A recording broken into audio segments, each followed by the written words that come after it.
Good evening, everyone. Am I audible to all of you?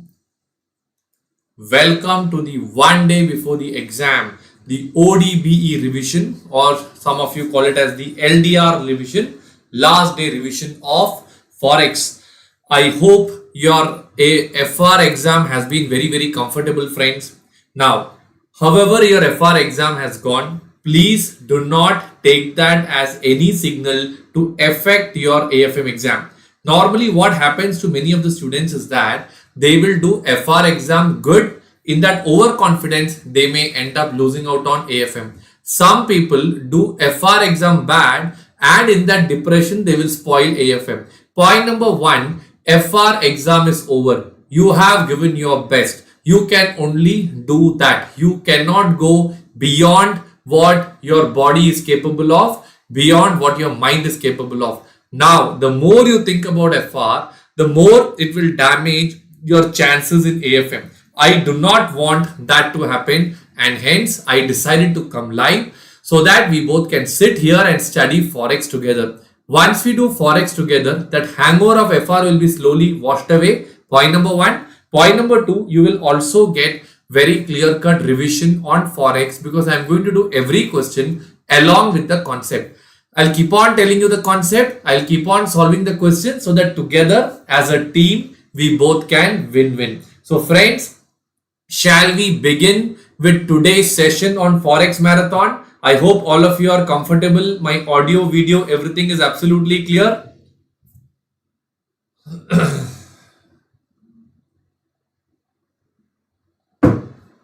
Yes, friends. Shall I begin now? Fantastic. So if that is the case, let's not delay any further, friends. Let us start off with today's session on Forex Marathon. So friends, as you all know, I have two books. One is the Mastery book that contains a lot of questions. Second one is the ODBE book. ODBE book is one day before the exam. In this book, less question which covers maximum exposure. We will sit now and do as many questions as possible in this ODBE book. Everybody clear with this part? Fantastic. So let us not delay any further, friends. Let us start off and let us start doing the questions of Forex. Question, I have also shared this material in your WhatsApp group. If anybody has not got it, please note down my WhatsApp number. Just WhatsApp me. I will arrange the material for you. Okay.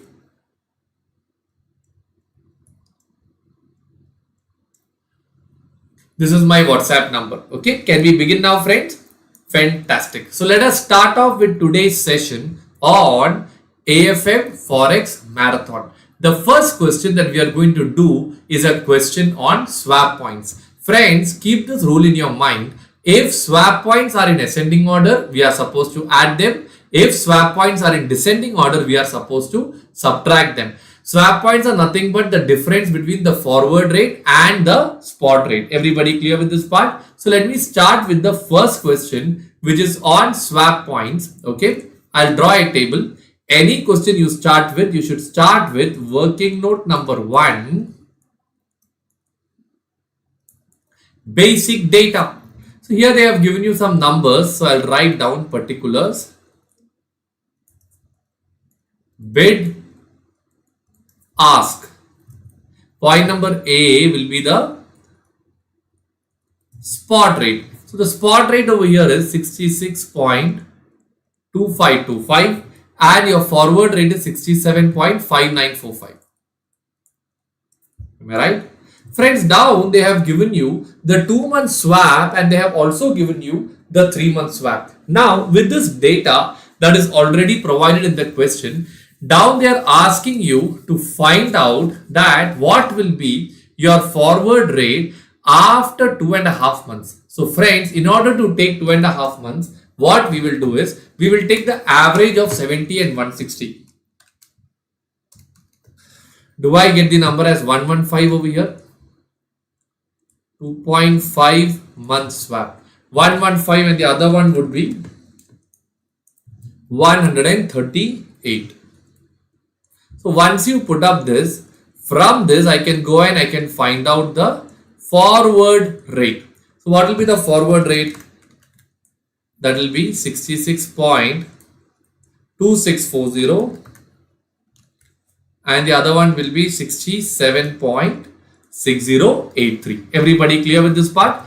Alright. Once you get this answer, then they are asking you to work out the forward rate as on June 20th, 2016. So friends, I think we already got the forward rate. We also got the swap points. The last question what they are asking is the annual rate of premium or discount. So when they ask about premium or discount, it also means the rate of appreciation or the rate of depreciation. Everybody clear with this part?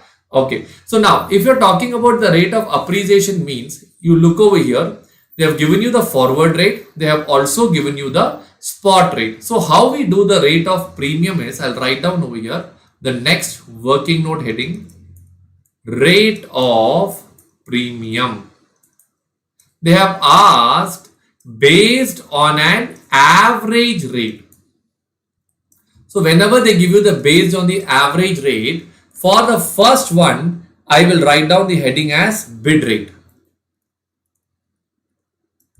Okay, fine. Siddharth, we just started off now. So for the bid rate, if you look over here, you have 66.2640 minus 66.2525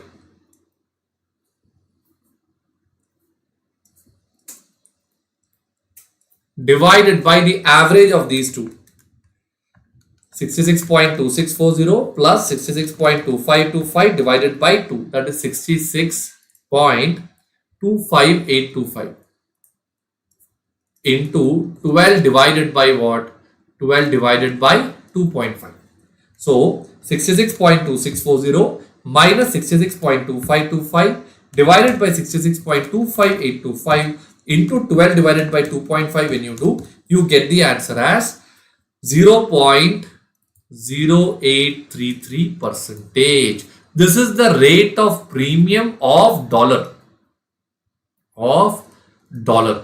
So that means it is going to be the rate of depreciation for what? For rupee. Friends, if they had not used the word average rate, whatever comes on the right will come as a denominator. Everybody clear with this part? But in this question, since they are asking for based on an average rate, we are going to do it in this particular manner.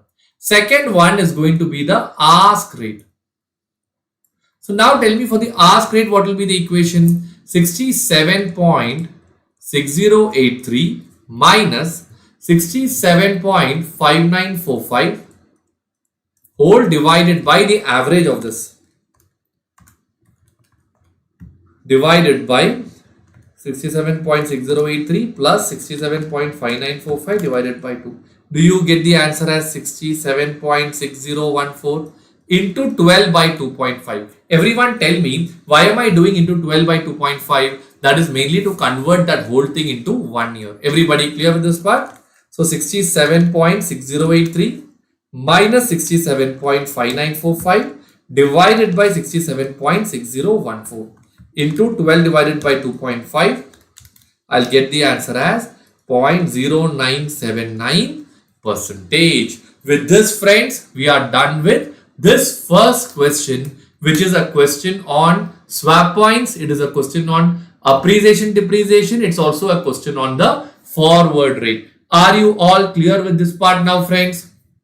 Please type a Y in the chat box so that I can go to the next part.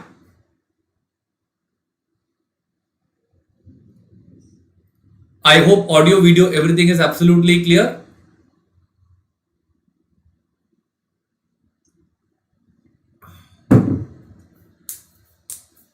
Fantastic. Can I go to the next part now, friends? So question number 1, which was a question in which we covered 3 concepts. Swap points are difference between forward rate and spot rate. Appreciation is when the dollar appreciates, you get the plus answer. When the dollar depreciates, you get the answer as minus. These are the 2 things that we have covered over here. Everybody clear? Can I now go to the next part, friends? Alright, let's go to the second question. We have already got the same answer over here, but I am solving it in the class. Okay. Second question is on IRPT. Friends, for IRPT, you would have learned the equation 1 plus RH divided by 1 plus RF is equal to forward divided by spot. Okay. So now here, question number 2, working note number 1, basic data. Point number A. They have given you the spot rate. So what is the spot rate that is given over here? 0.665 CAD bar DM. One moment, friends.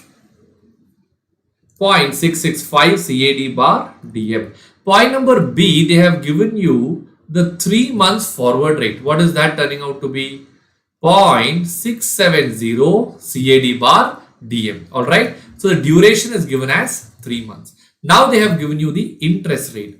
Everyone tell me what is the interest rate in CAD that is given over here?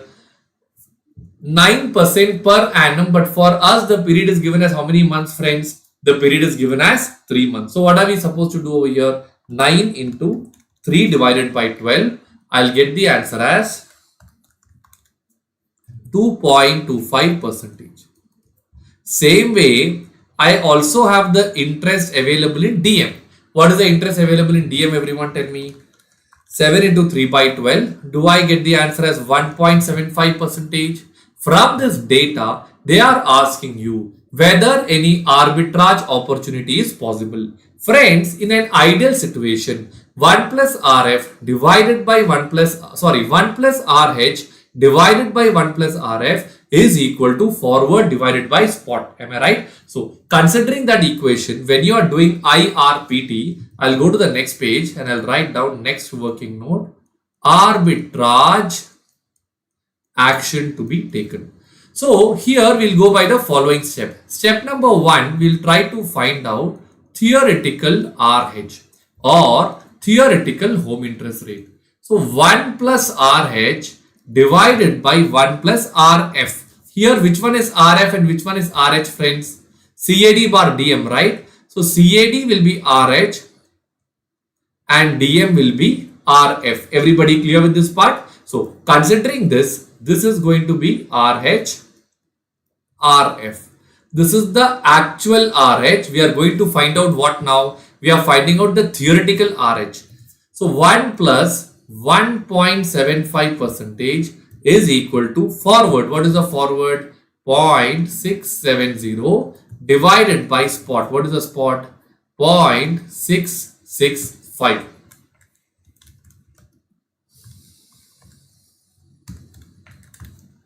So I'll get the answer as minus 1 into 100. If you do you get the answer as 2.51%? This is the theoretical RH. What do you mean by theoretical RH? This should be the RH, friends. Now, shall we compare this with the actual RH? The RH should be 2.51, but the actual RF is only 2.25%. So, everyone tell me, is the actual RH more expensive than required or cheaper than required? It is cheaper than required. So friends, if the actual RH is cheaper than required, what are you supposed to do over here? Are you supposed to borrow at RH or are you supposed to invest at RH?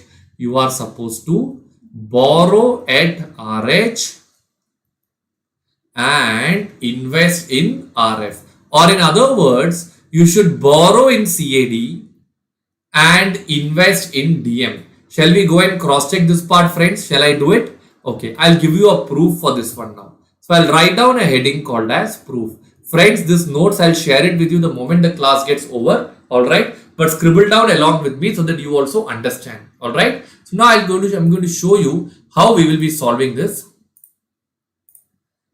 So we are having two countries. First one is CAD or Canada. Other one is DM or Denmark. You have CAD, you have DM. So what I'll do is I'll borrow, let us say 1 lakh CAD. After borrowing, I'll convert at the spot rate. What is the spot rate I have?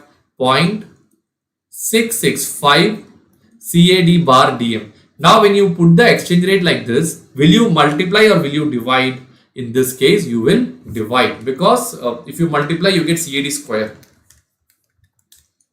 Do you get the answer as 1,50,375 DM plus 1.75%? Okay. So when you do this, do you get the answer as 1,53,007 DM? Everybody clear with this part? Okay. So what will happen is at this point you'll bring it back to CAD, and at that time the exchange rate is 0.670. So this into 0.670. Why am I doing multiply? Only then DM will get cancelled. So the amount that I will receive over here will be 1,02,515 CAD, correct? But this money that I borrowed over here, I will be borrowing at 2.25 percentage. So what is the amount that I will have to repay over here, friends?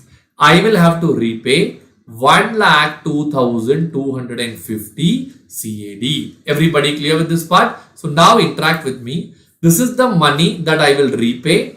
This is the money that I got in my hands. In that case, can you tell me what is going to be my gain? My gain is going to be 265 CAD.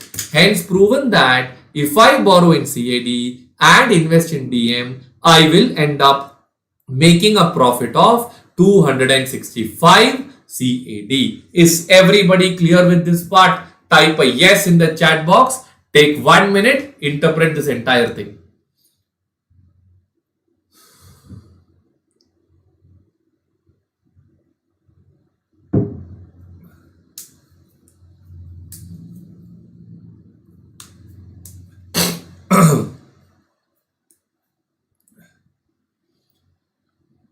Fantastic, friends. Can I go to the next part now? Everybody clear with this part? So we have done with IRPT also. Equation is 1 plus RH divided by 1 plus RF is equal to forward by spot. And in case of arbitrage, what do? Theoretical RH, actual RH, status, and then you take an action. Okay, fantastic. Can I go to the next part now, friends? Perfect. I'll go to the next part. Friends, if you are genuinely finding this useful, just request you two things. One, please like this video and subscribe to my channel, and please share it with at least 2 of your friends so that they can also benefit from this video. Can I go to the next part now? Question number 3.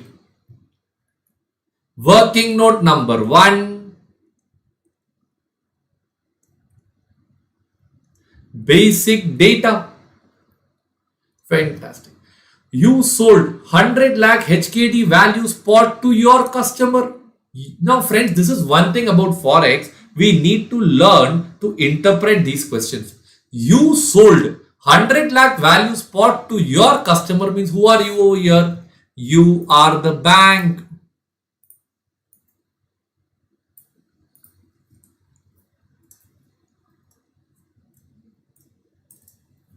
This is you. Who is this? This is your customer. What did you sell to your customer, friends? 100 lakh HKD at 5.7 rupee bar HKD, correct? So in that case, can I say the total value over here will turn out to be 570 lakhs? Now, you covered yourself in the London market on the same day. So friends, normally as per FEDI rules, what is the full form of FEDI?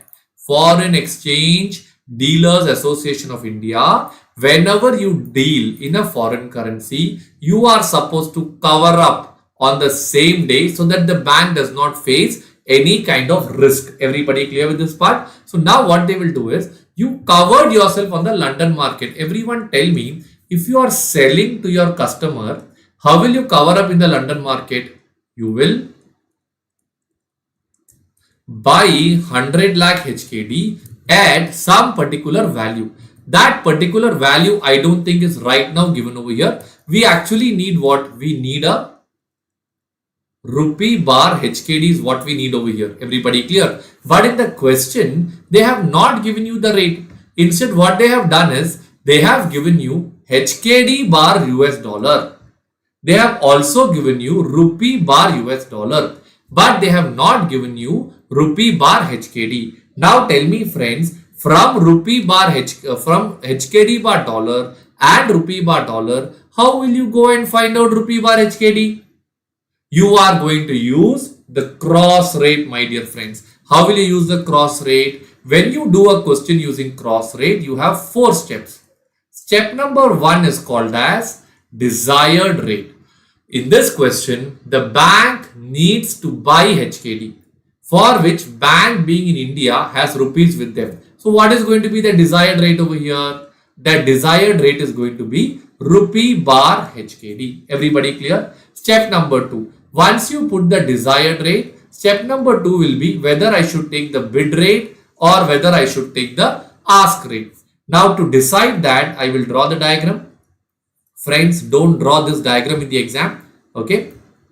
Rupee bar HKD. Now tell me friends, in this case, you have to buy HKD from the London bank, correct? Okay, this diagram will have a small correction. This will not be a customer. This will also be a bank. So this is going to be the Indian bank. And this one is going to be a London bank. Everybody clear with this part? Okay. If I am buying HKD, what will the London bank do? London bank will sell HKD. In return, what will the London bank buy? Buy rupee. Indian bank will sell rupee. What is the commodity over here? HKD. Correct. What is the bank doing over here? Sell HKD. What rate will be applicable? Ask rate. Once you get to know it is the ask rate, then I will go and I will apply the cross rate. So now tell me what will be the equation for the cross rate? Ask rupee bar HKD is equal to ask rupee bar dollar into ask dollar bar HKD. Everybody clear with this part? Now tell me how much is ask rupee bar dollar? 42.85 into ask dollar bar HKD. Friends, have they given dollar bar HKD or HKD bar dollar? They have given you HKD bar dollar. So in that case, how will you convert HKD bar dollar into dollar bar HKD? 1 divided by interchange. 1 divided by interchange. So when you do 1 divided by interchange, this will come on this side. This will come on this side. So automatically bid will become ask. Ask will become bid. So the equation will be 1 divided by bid HKD bar dollar. So that is this one. 1.75880. Do you get the answer as 5.647 rupee bar HKD? Is everybody clear with this part now?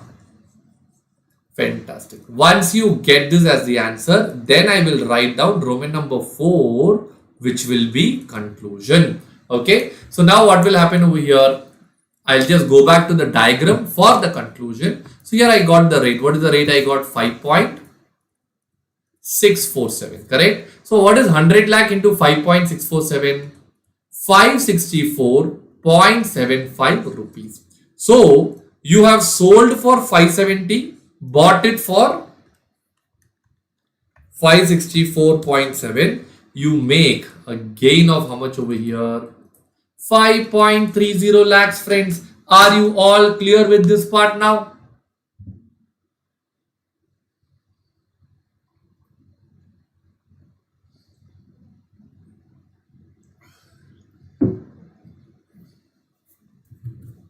Just go through it. I'll give you 1 minute cool off time. Go through it, then we will go to the next question.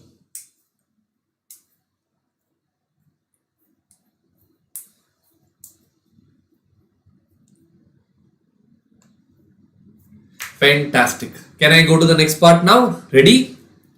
Super. Let's go to the next question. Okay. Cross rate. One beautiful question on cross rate. You have bank A, you have bank B. Here, the bigger problem is the way they have given you the exchange rate. They have told USD bar CHF as 1.4650 hyphen 55, or that is 1.4655. What they mean by this is that it is going to be 1.4650 hyphen 1.4655 USD bar, CHF bar dollar. So just keep this rule in your mind, friends. In the exam, if you see them given as this USD INR, USD CHF, and then they write the number without any space in between, without any hyphen, nothing. So there is nothing in between. Am I right? In that case, these two things has to be taken and read together. Everybody clear with this part? Fantastic. So now I'll take this question number 4. So question number 4, working note number 1. Working note number 1, basic data. Question number 4, working note number 1, basic data. Shall we do it now, friends? So in this question, you have bank A, you have bank B. So I'll write particulars. You have bank A, correct? Inside bank A, you have the bid rate, you have the ask rate, correct? I am not writing bank B for time being because for bank B, they have not given the swap point. So I'll put the bank A first. What is the spot rate that is given over here? 1.4650, 1.4655. Friends, they have given USD bar CHF. So I told you USD bar CHF is actually nothing but it is CHF bar dollar. Everybody clear with this part? Now they have given you 3 month swap points are 5 and 10. From this, can I find out the 3 months forward rate? Are the swap points in ascending order or are the swap points in descending order? The swap points are in ascending order, correct? So the number would be 1.4655, 1.4665. Everybody clear? Point number D, they have also given you 6 months forward points. What are the 6 months points given over here? Is it 10 and 15? From this, can you tell me what will be your 6 months forward rate? 1.4660. Friends, you add this 10 point, not to this one. You add the 10 point to this one. It is from the starting base. Everybody clear with this part? And the second one would be 1.4670. Everybody clear with this part? Okay. So I have got the bank A forward rates. I can just, for the basic data purpose, if you want, I can put up the bank B details also over here. Okay. So I have the bid rate and then I have the ask rate. So what are the bid rate? 1.4653,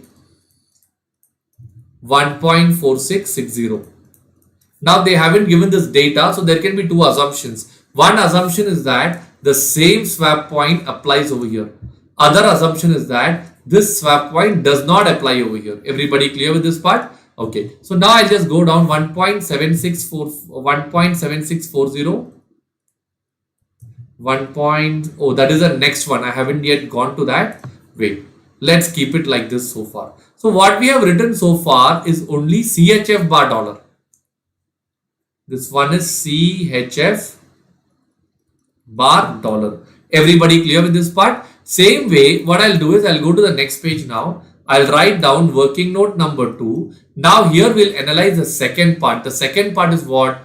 GBP slash USD. What do you mean by GBP slash USD 1.7645? What is the currency? What is the commodity? Dollar is the currency. Pound is the commodity. So it will be particulars. I'll write dollar bar pound exchange rate.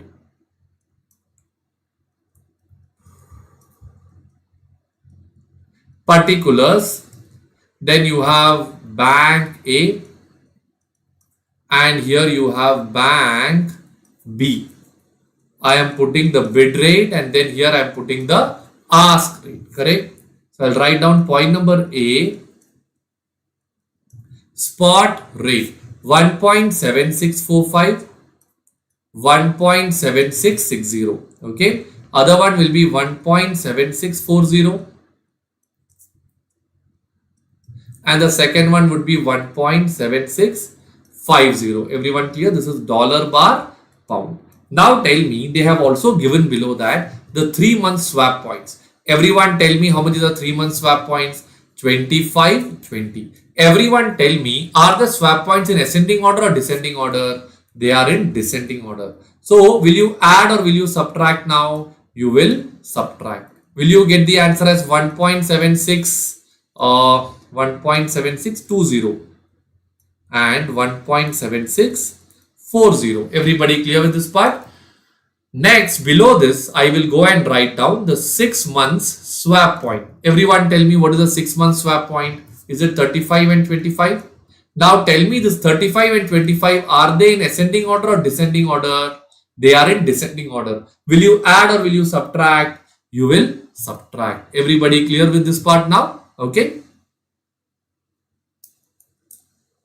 Srikanth, yeah, you get it for 10 to 15 marks. So this will be 1.7610. I will subtract this 35 points from here. Okay. And this one you will get the answer as 1.76 60 minus 25 would be 40, 35. That would be the number that you will be getting over here. Is everybody clear with this part? So friends, we have got CHF bar dollar basic data is available over here. And then we got, what's the second one? We got dollar bar pound data also is available. Okay. Now let's read the first requirement. Now they are asking how much is the minimum CHF amount you have to pay for 1 million GBP spot. So I'll write down the next working note.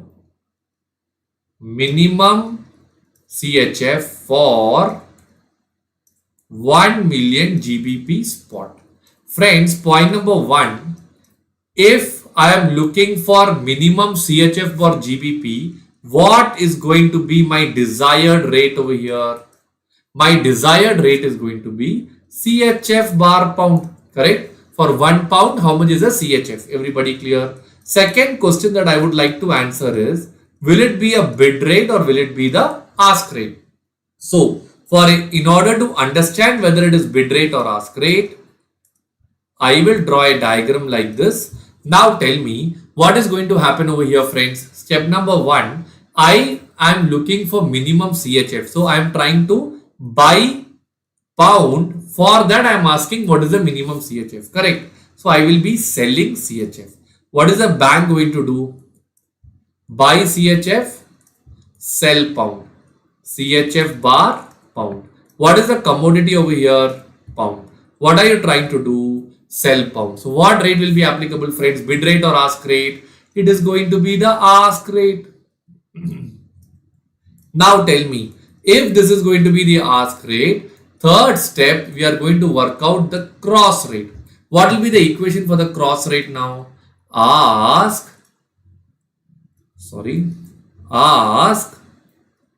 CHF bar pound is equal to ask CHF bar dollar into ask dollar bar pound.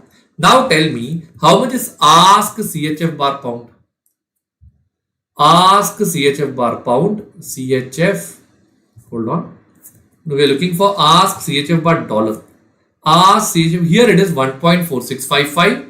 Here it is 1.4660. Am I right? They are looking for minimum. Which one is minimum, friends? 4655 is minimum or 4660 is minimum? 4655 is minimum. Into ask dollar bar pound. Now tell me what about ask dollar bar pound? Let's go to the next page. Dollar bar pound 1.7660, 1.7650. Which is minimum, friends? 1.7650. So let's multiply. Do I get the answer as 2.5866 CHF bar pound? Everybody clear with this part? Once you get this, I will write step number 4, conclusion. They were looking for 1 million GBP. So 1 million GBP is nothing but 10 lakh pound, correct? 10 lakh pound into 2.5866 if I do I get the answer as 25 lakh 86,660 CHF? That is the minimum CHF. Friends, we are done with part number 1. Take 1 minute time. Go through this. If you have any doubts, ask me, or else I'll go to the next working note. This is a very, very good question.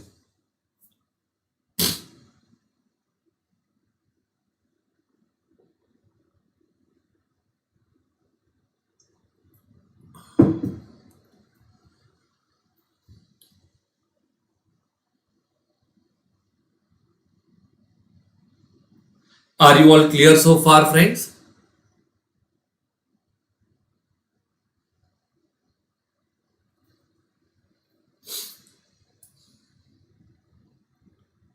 Fantastic. Can I go to the next part now?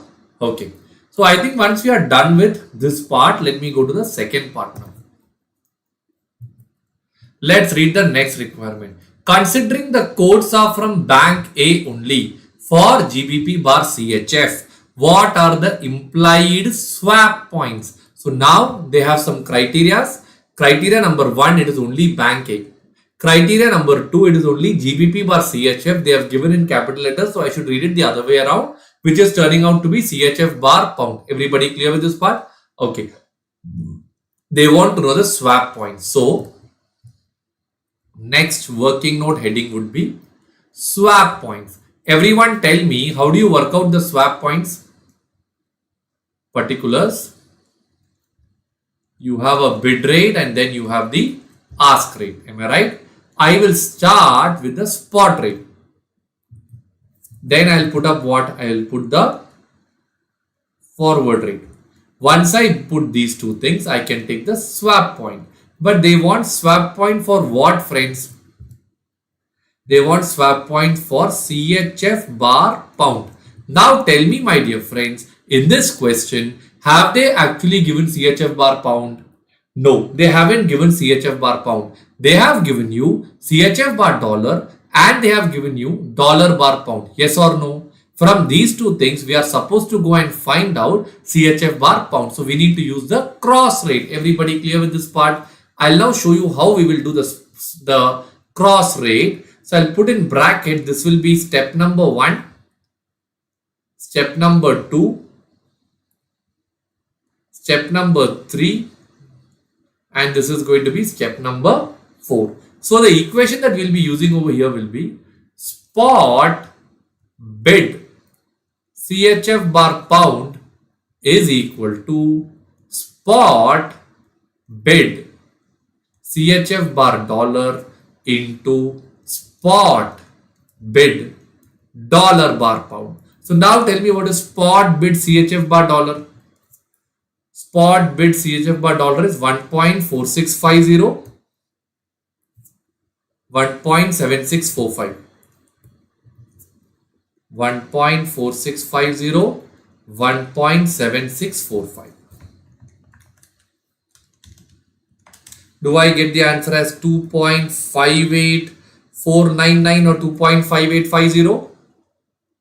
Like this, now I need to do for spot ask. Everyone tell me, what will be the equation for spot ask now? Spot ask CHF bar dollar into spot ask dollar bar pound. So the same way, spot ask, that is 1.7660 into 1.4655. 2.5880. 2.5880. Next one is going to be this one. Forward. How many months forward have they asked for? 6 months or 3 months? 3 months. Okay. So for 3 months, here it is going to be 1.7620 into 1.4655. 2.5822.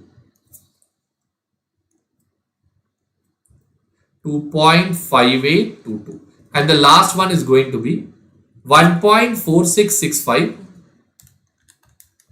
into 1.7640. 2.5869. Okay. Once you put up this, you get the answer as 2.5822 minus 2.5850 will be 28 swap points negative. 2.5880 minus 2.5869, 11 points negative. Or you get the swap points as 28-11. Friends, with this, we are done with this question. This was a beautiful question, friends.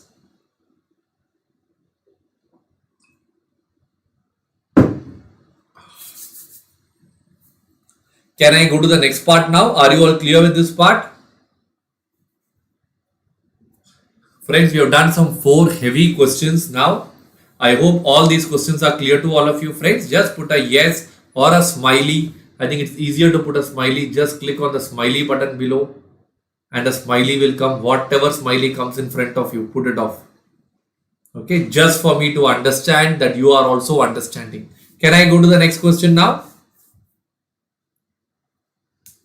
Fantastic. Let's go to the next question. So we have done a difficult question on cross rate. The next question is a question on extension of forward contract. Now everyone tell me, what do you mean by a forward contract? A forward contract is a contract entered today to be executed on a future date. Everybody clear with this part? So I'll take question number 5, ODBE. Okay, extension of forward contract. Question number 5, working note number 1. Working note number 1, basic data. Okay, now an importer. So friends, importer, the moment you listen importer, what does the importer has to do? He will import goods for which he has to make payment. So when he has to make payment, so now suppose in this case it is $20,000. What will he do to the bank in India? Will he buy dollar or will he sell dollar? He will end up buying dollar. Everybody clear with this part? Okay. So now this importer has requested his bank to extend a forward contract. So basically what would have happened over here is,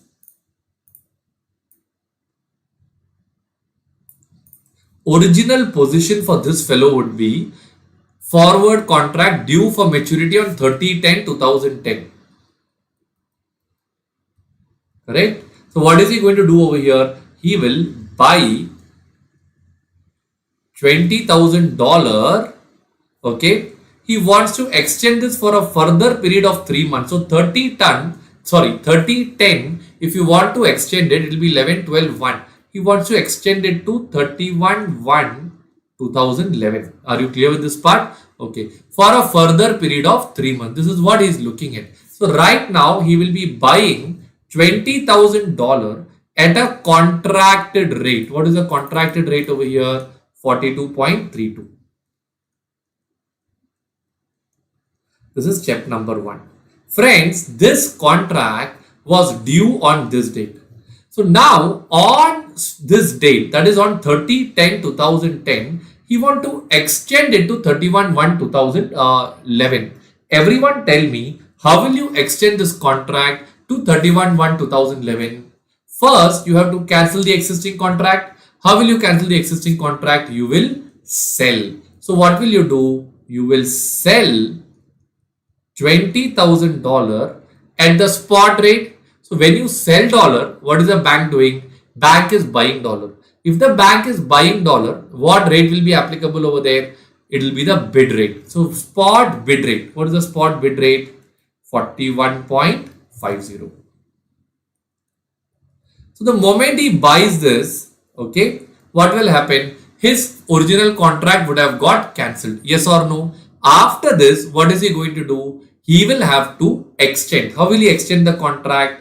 He will buy $20,000. So once he is buying dollar, the bank is going to do what? Bank is going to sell dollar. Bank sell dollar, bid rate or ask rate? Ask rate. So he will be selling it 3 months forward. So 3 months forward ask rate. Friends, what I'll do is, I'll not write the rate over here. For time being, what I'll do, I'll write down over here as spot bid rate.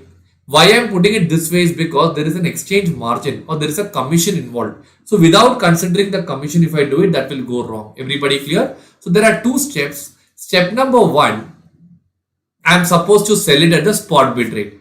Step number 2, I should buy it at 3 months forward ask rate. Okay. So now what I have to do now, I have to go and find out what is going, working note number 2. I need to go and find out what is going to be my spot bid rate. Point number 8. Spot bid rate. Everyone tell me in the question, what is the spot bid rate given? Is it given as 41.50? Now friends, down Have they given the margin for buying and selling? Margin for buying and selling is nothing but the commission of the bank. Everybody clear with this part? So what will happen over here is that, okay, this commission, okay, for bid. So I'll write down commission for bid rate. For bid. Everyone tell me how much is the commission for bid? Is it turning out to be 0.075 percentage, friends? So now understand from the banker's point of view, bid rate means what? Buying rate or selling rate? Bid rate means buying rate. So the bank is going to buy at 41.5. When the bank is buying, will the bank add commission and pay to the customer, or will the bank deduct the commission and pay to the customer? The bank will deduct the commission and pay to the customer. Everybody clear with this part? So once I do this, can you tell me what will be my adjusted spot bid rate?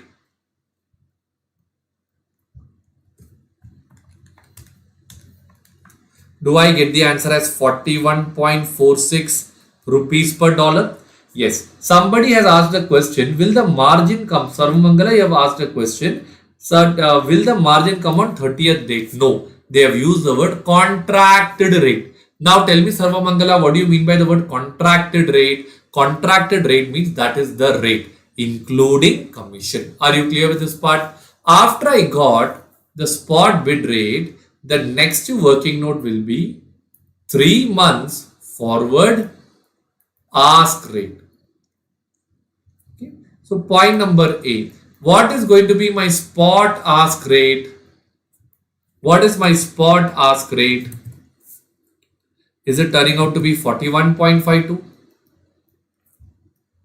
Point number B, you are going to add premium. Add premium. How much is the premium that you have over here? Is it 0.93 percentage? Correct? So once you add the premium, how much or what will be your 3 months forward rate? Do you get the answer as 41.906? Now friends, to this you will have a selling commission now. So selling commission of 0.2 percentage. Everyone tell me, selling commission means bank is selling dollar or buying dollar in the second case? Second case, bank is selling dollar. So when the bank is selling dollar, will the bank add commission and sell the dollar to you and take more money from you? Or will the bank deduct the commission and pay, collect less money from you? Bank will add commission. Everybody clear with this part? So if the bank is adding commission, you will get the number as 41.99 rupees per dollar. This will be your adjusted 3 months forward rate. Everybody clear with this part now? Once you are clear with this part, next step, I will go to the next working note and I will write down, okay, final amount payable by the importer. Point number A, original position. So friends, now tell me, what was the original position of the importer? $20,000 he bought at 42.32.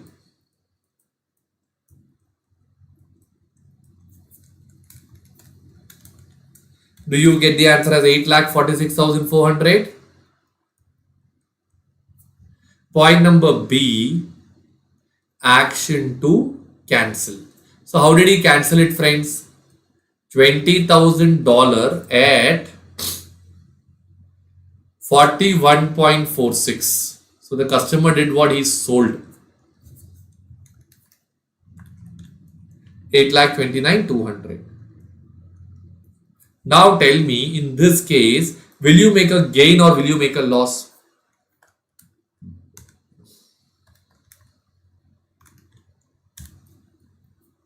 I think you make a loss, correct? What is the loss you make over here? 17,200. Along with this, what will you now do?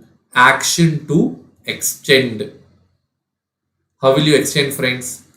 $20,000 at the rate of 41.99. 8,39,800.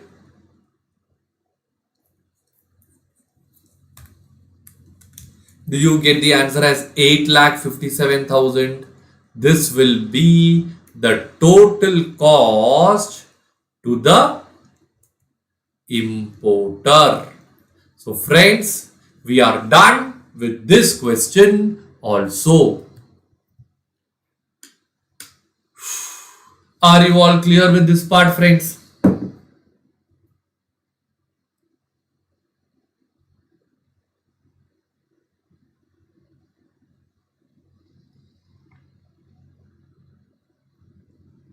Can I go to the next question now?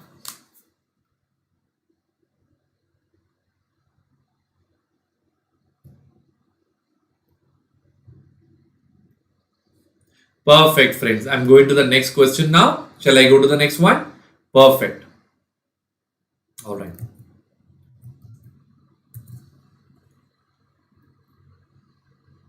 Super smiley Sarvamangala. Now we will go to a question on futures. Okay. Question number 6. Futures. It's a question in your study material also. Okay. So friends, a forward is a contract that is entered today to be executed on a future date. Same way, a futures contract is a contract that is entered today but executed on a future date. But the difference over here is that you deal in contract size. Everybody clear? You have margin deposit which is refundable. Because of having a margin deposit, okay, there will also be a what do you call it? You will have an opportunity cost. Siddharth, you will have a break at 9:30 p.m. All right, we'll have a 15 minutes break at 9:30 p.m. 8 o'clock is the time we started off. So 8 to 9:30 session 1. Then after a 15 minutes break, we'll start with session number 2. But I am not going to cancel the YouTube live. The live will be on itself. All right. Yes. So I'm going to the next part. Working note number 1. Wait. One moment. Yes, question number 6, ODBE book, a question on futures. Shall we begin that now? So, working note number 1, basic data. Right.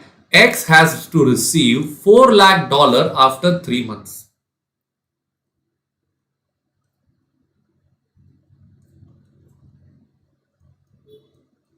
Dollar receivable 4 lakhs. All right. You are receiving duration. You're receiving this money after 3 months. Am I right? Down they have told you the standard size or the contract size is given as $1,000. Friends, so the speciality about this $1,000 is that they are dealing in lots of $1,000. So everyone tell me what is the total dollar receivable? $4 lakh. What is the contract size that you have over here? $1,000. So from this, can I go and find out the number of contracts, friends? The number of contracts that you get will be turning out to be 400 contracts. Everybody clear with this part? Once you get the number of contracts as 400, down they have given as on date, the spot rate is 44. Spot rate is S0. S0 is equal to 44 rupees per dollar. Okay. Next one. Futures rate is 45. That is called as F0.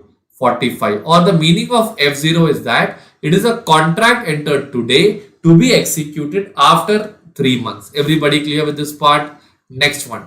After that they have told after 3 months the company closes out its position on which date the future as well as the spot rate is 44.5. So F1 44.5. This is nothing but the future cancellation rate.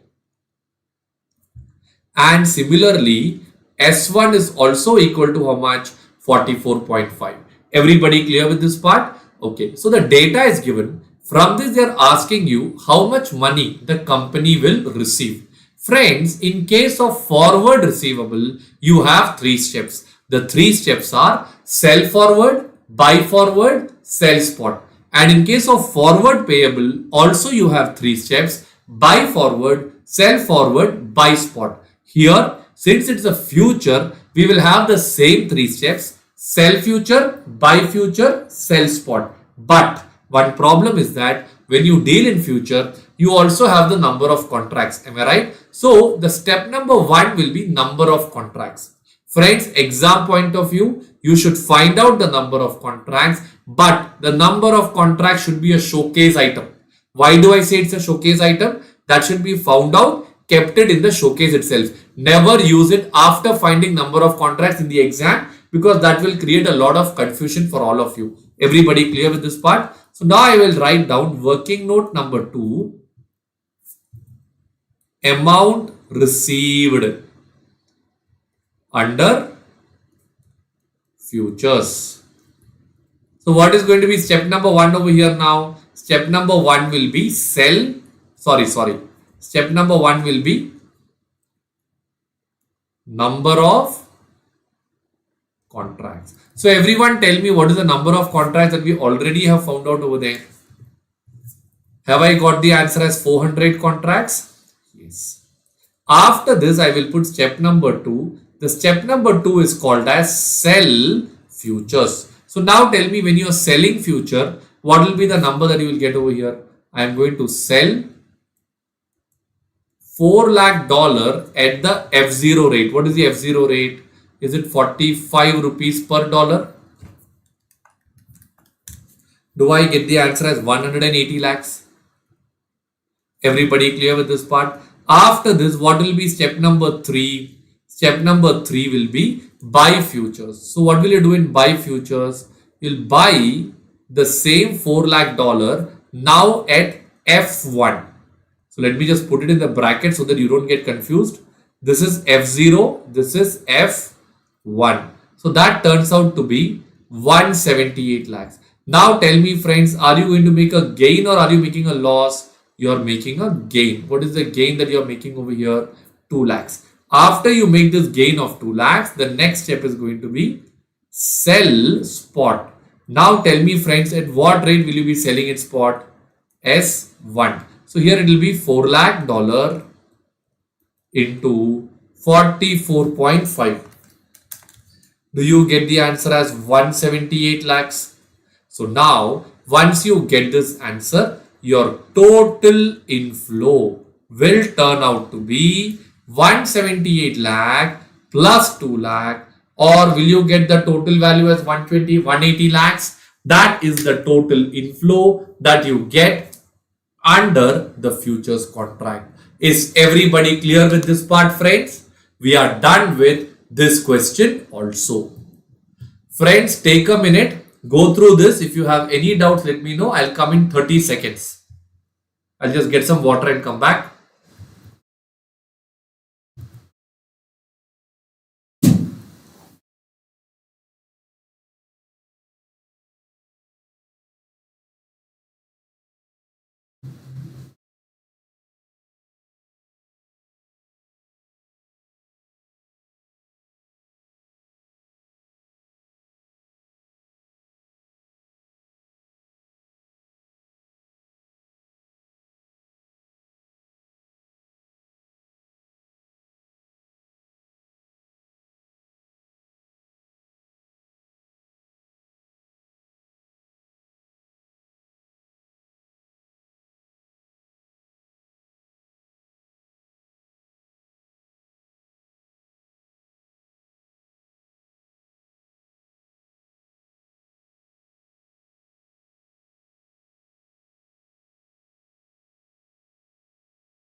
Yes, friends, I'm back.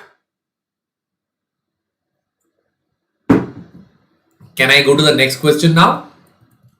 Alright, so question 6 is done. Question number 7, ODBE book, one of the best questions on futures. Shall we do this together now? Okay, working note number 1, basic data. Alright, yes. Point number A. XYZ is an export oriented company based in Mumbai The company invoices in customer's currency. It will receive $1 lakh. So point number 1, the amount receivable over here is $1 lakh on September 1, 2005.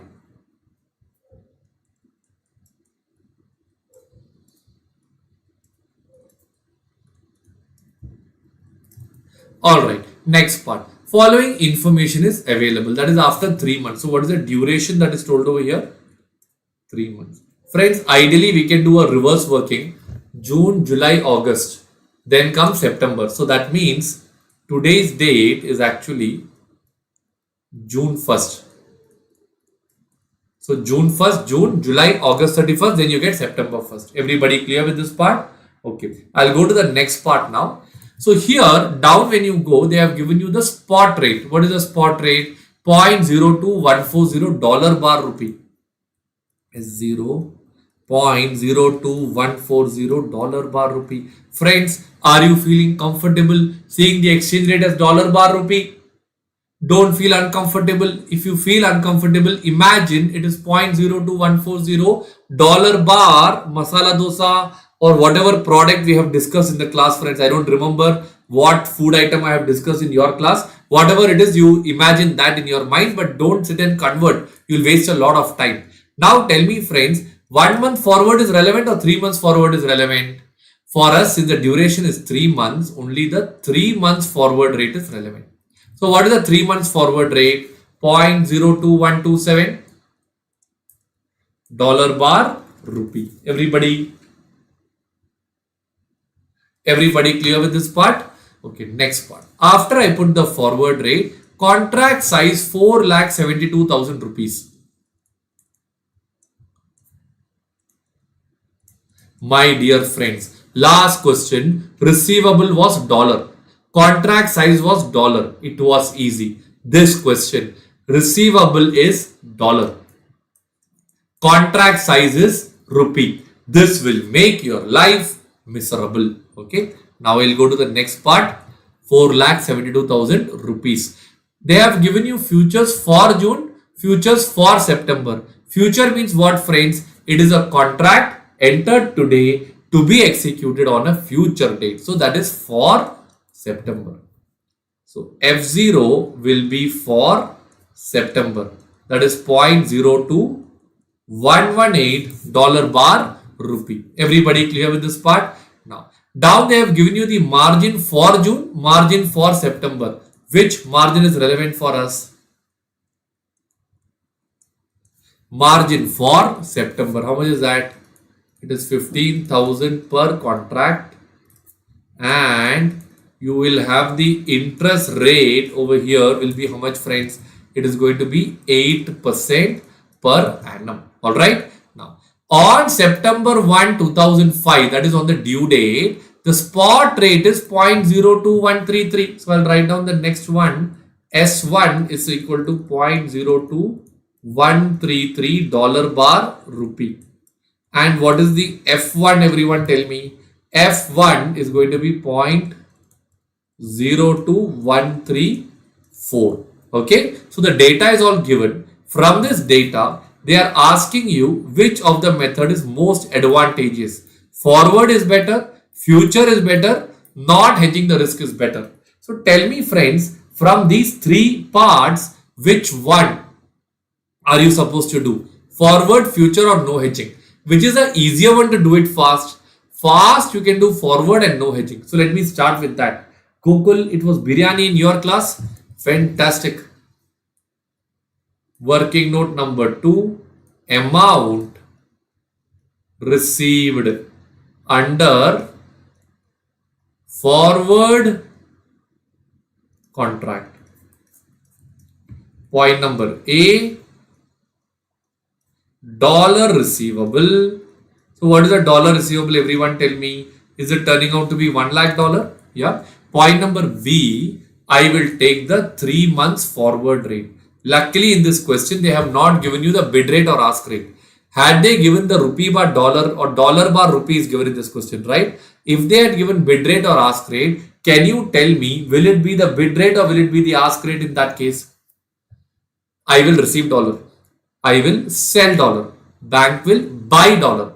But the exchange rate is dollar bar rupee. Rupee is the commodity. Bank buy dollar, bank sell rupee. It would have been the ask rate. Everybody clear? But this question, luckily, they haven't given anything, so we don't have to worry about that. Sarvamangala ask rate, not bid rate. Okay? Ask rate. Yes, yes, yes. So now what is the 3 months forward rate that we already got over here?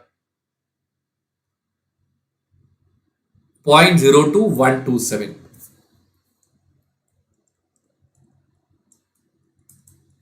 Dollar bar rupee. So now tell me friends, from this, what will be the rupee that will be receivable by you?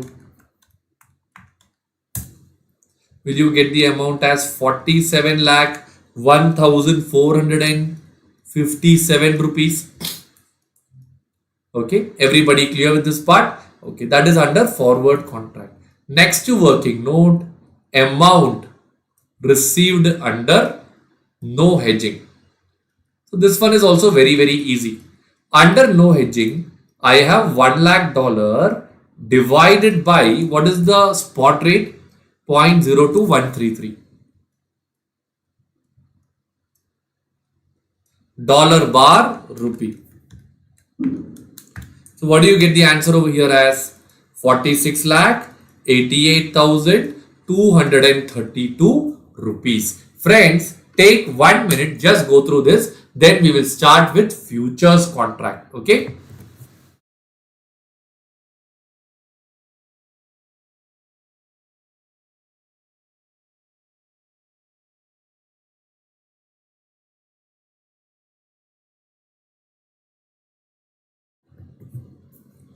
All right, friends. Are you all done writing till here?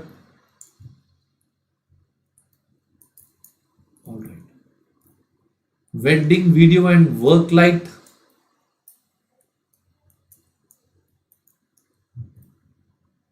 Okay. Everybody clear with this part? Can I go to the next one now? Fantastic.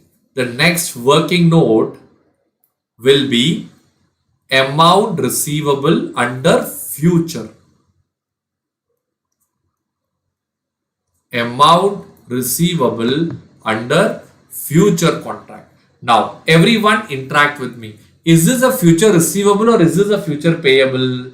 It is a future receivable. What are the 4 steps over here? Step number 1 will be number of contracts. So now tell me friends, what is my dollar receivable? Is my dollar receivable $1 lakh?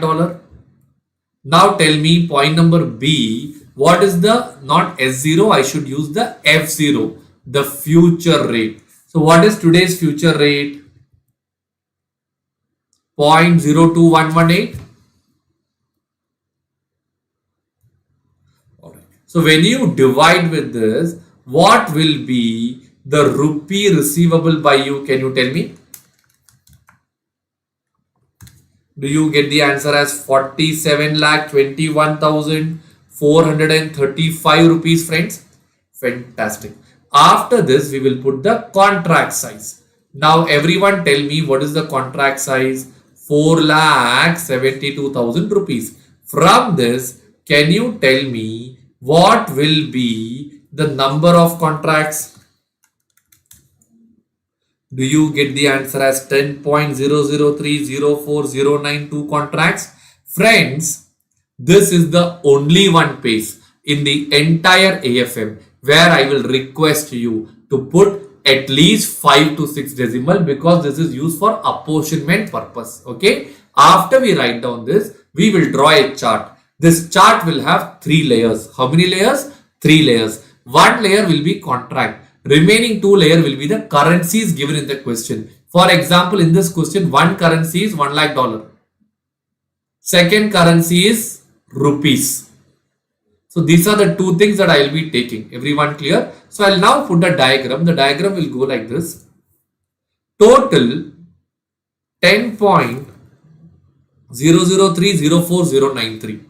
00304,093 contracts is available. Everybody clear with this part? Out of this, 10 contracts, you're going to do it under futures because you cannot do round off.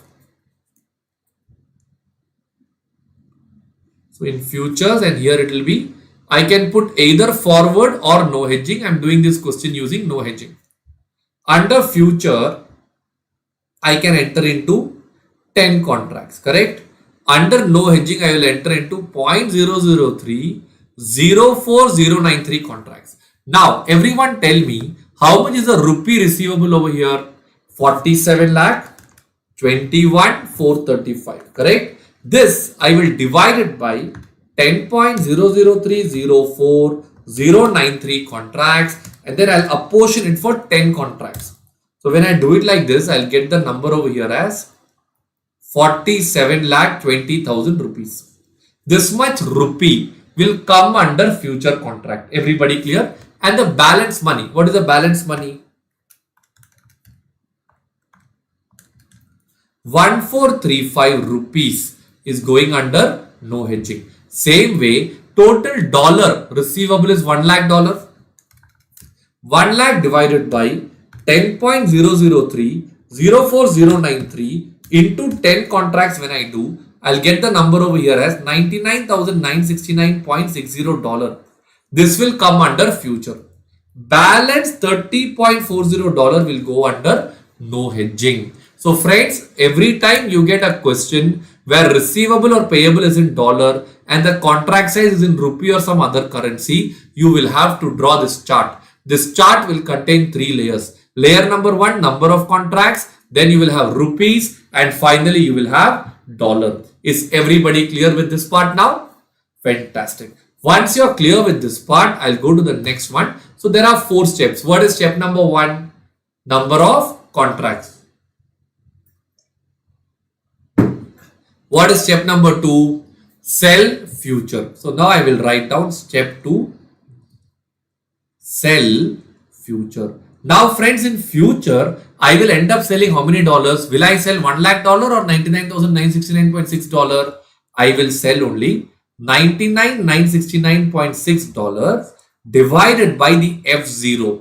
That is 0.02118 dollar bar rupee. Do you get the answer as 47,20,000? Friends, are you familiar with this number? This is the same number that you get over here. Always it will be the same. That is why we are doing this apportionment, or this number divided by the spot F0 rate will give you this always. Okay. Now step number 2 is sell future. Then we have step number 3. What is step number 3? Everyone tell me. Step number 3 is going to be buy future. So now here what will happen is I will buy $99,969.6 divided by, I will buy at F1. Now everyone tell me what is F1? 0.02134. 0.02134 dollar bar rupee. Do you get the answer as 46 lakhs 84,611 rupees? So once I get this, I will write step number 4. I will be making a gain over here. What will be my gain? Gain is step number 2 minus step number 3. Do I make a gain of 35,389? After this, I will write down step number 5, that is sell spot. Now in the spot market, when I am selling, friends, will I sell only 99,969? I will sell $99,969.6 which I hedged in the future at 0.02134. Along with that, I will also sell the balance $30.4 at 0.02134. Why? Because I have opted for no hedging. Had I opted for forward, I would have put what rate over here? Had I put for forward, I would have used the forward rate. What is the forward rate that is given over here? 0.02127. So here the rate would have been 0.02127 had I opted for forward. This anyways will remain in future. This part can either be forward or this part can be no hedging. In this question, I have taken this part as no hedging. Hence, the rate is the same. Otherwise, this rate would have become how much? 0.02127. I hope you are clear with this part, friends. So, when I take up these two together,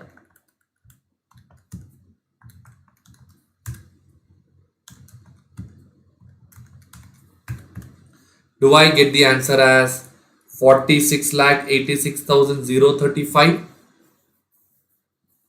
Is that correct? Somebody please confirm. 86,035. Correct. That number is also correct. After I get this, I will write down step number 6, where I'll call it as opportunity cost. Friends, why I am calling it as opportunity cost is because I have a margin deposit. I think the margin deposit is turning out to be 15,000 per contract. I have to enter into 10 contracts. So total how much fund of mine is getting blocked over here? My total fund getting blocked is 1,50,000. On this, I have to pay 8% interest for 3 months, or had I put this 1,50,000 in my FD, I would have got 8% interest. Now I am not getting that interest, hence this becomes my opportunity cost. Do you get the answer as 3,000? Fantastic. So once I get this, I will put my conclusion. So in my conclusion, I will take this gain 35,389, this and this. Did you understand this, my dear friends?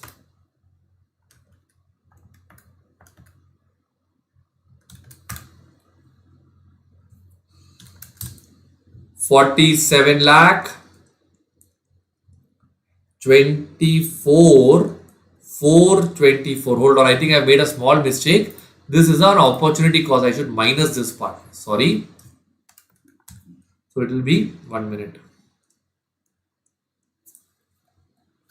35,389, 46,86,035 minus, so that is 46,86 plus 35,3 47,21,424 minus 3,000. I'll get the number as 47,18,424. Friends, let me cross check. Have I made some mistake over here? Okay, S1 is 0.02133. Thank you for correcting me. I think that is where I went wrong, right? Yes, correct. Thank you for letting me know. That is why the number was slightly changing. Thank you so much for letting me know that. 46,88,232. 46,88,232. Correct. I made a mistake there. Sorry, friends. 46,88,232 minus 3,000. 46,20,621.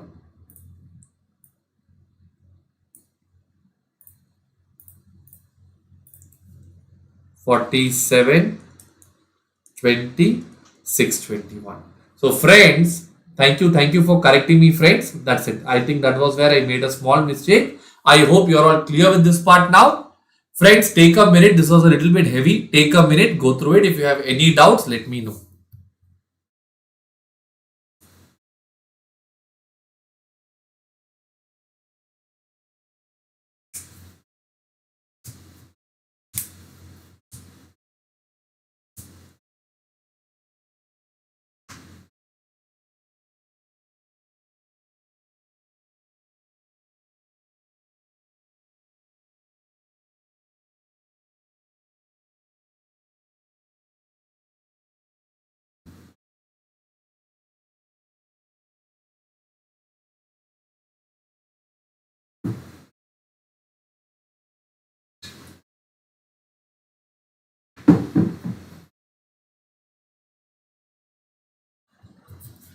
Yes, friends. So we are done with this question also.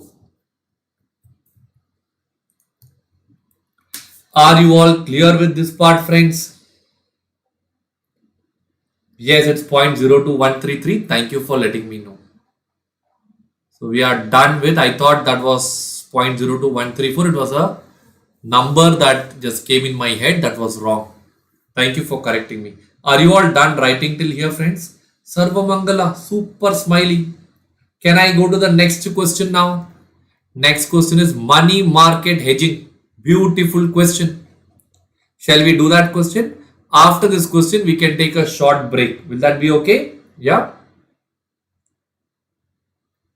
Okay. Question number 8. ODBE book, money market hedging.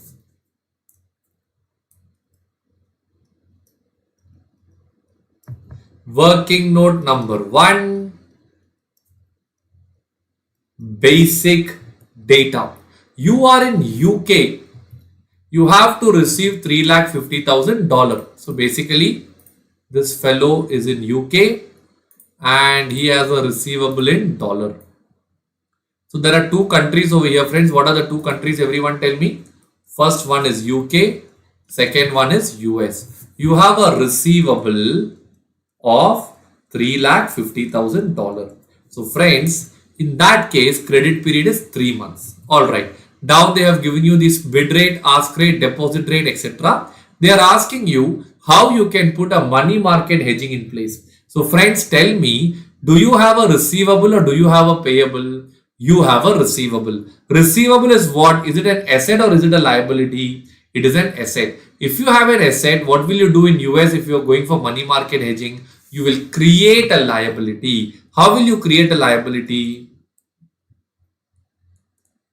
You will borrow at some money, in which case this money plus interest rate in US. What is the interest rate in US? Loan rate. 9% for 1 year. 9 into 3 by 12 will be 2.25%. This plus 2.25% should turn out to be $350,000. Am I right? So in that case, if I do a reverse working, what will be the value that I get over here? Do I get the value as $342,298? So this is supposed to be the money which I should borrow in US. Now friends, after borrowing this money, where will I bring this money? I will bring it to UK. So if I am bringing this money to UK, I have to convert this. After bringing the dollar to UK, I will sell dollar. What will the bank do? Bank will buy dollar. Once the bank will buy dollar, in return the bank will sell pound. Correct? What is the commodity in this question? Pound is the commodity in this question. Dollar bar sterling. So it will be the spot ask rate. What is the spot ask rate? Everyone tell me. Is it 1.5905 dollar bar pound? So tell me, will you multiply or will you divide? Dollar and dollar you will divide. So what is the number that you get over here? So you will receive 2,15,214 pound. Everybody clear with this part? This amount you will invest in. Where will you invest? In pound. So when you are investing in pound sterling, deposit rate is 5%. 5 into 3 by 12 is 1.25%. Okay. You will get the final answer as how much? 2,70,904 pound. This amount will be received by me. Whereas the money which I borrowed in US would increase to $350,000, friends. So in that case, what we will have to do is, this money will be repaid by whom, friends? Repaid by our customer. This whole process is what we call it as money market hedging. Take 1 minute, go through this diagram, then I'll show you the written steps from my ODBE book. Okay.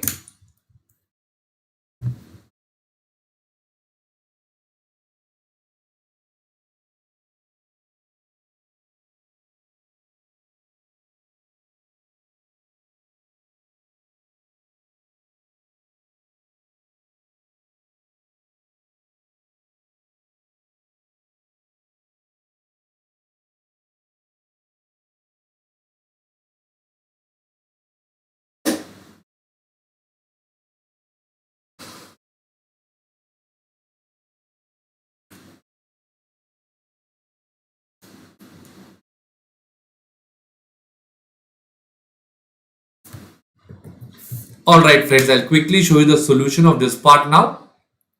Look at this. Since we have a receivable, we have to create a borrowing in dollar. This is how you should write in the exam. Okay. So create liability by borrowing at 9% per annum, that is 2.25%. Therefore, the amount to be borrowed is 3,42,298. Okay. Convert this at the spot rate. So you use the ask rate. 2,15,214 will be invested at 5% for 3 months. Therefore, the amount received in pound will be 2,17,902. Amount payable in dollar will be 3,50,000. That money will be paid by the customer. Everybody clear with this part now, friends? So we are done with this question also. Fantastic, friends. Are you all comfortable with session 1? Does that got over? Please type a yes in the chat box if you are comfortable. And friends, again, I'll just request two things. One, if you genuinely found it useful, like and subscribe, share it with two of your friends. Okay. Shall we take a short break now, friends? Sarva Mangala. Fantastic smiley. Shall we take a 15 minutes of break now? What is the time? 9:27. Shall we resume back at 9:45 p.m.? I am not removing the YouTube live. I am keeping it as such. Okay. We will just resume back at 9:45 p.m. I don't want to create a new YouTube link and create any such kind of confusions. Okay. So 15 minutes gap will be there. We'll resume back at 9:45 p.m. Thank you so much.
Friends, I'm back. Am I audible to all of you? Shall we resume now? I hope you're done with your dinner.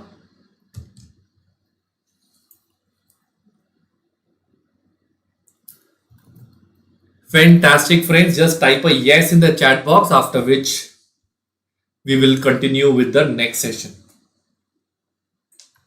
Audible, right? Okay. So I think it's a good thing that I did not cancel the YouTube live. You're all right there. Otherwise, new link, and then some of you don't get the link. All the confusion would be there, right? Okay. So I think everything is perfectly fine. Let us start off with the next part now. So we are done with one question on money market hedging. Now we'll do a question on currency options also. So we'll be learning a little bit of options along with this. Okay, ready? Okay. Question number 9, ODBE book, which is a very good question on forward contract. It's a good question on money market hedging, and it is also a very good question on options premium also. So I'll write down question number 9, working note number 1, basic data.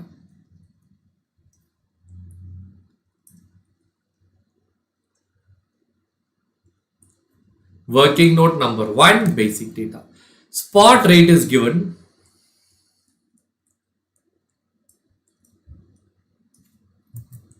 That is 1.5617 hyphen 1.5673 dollar bar pound.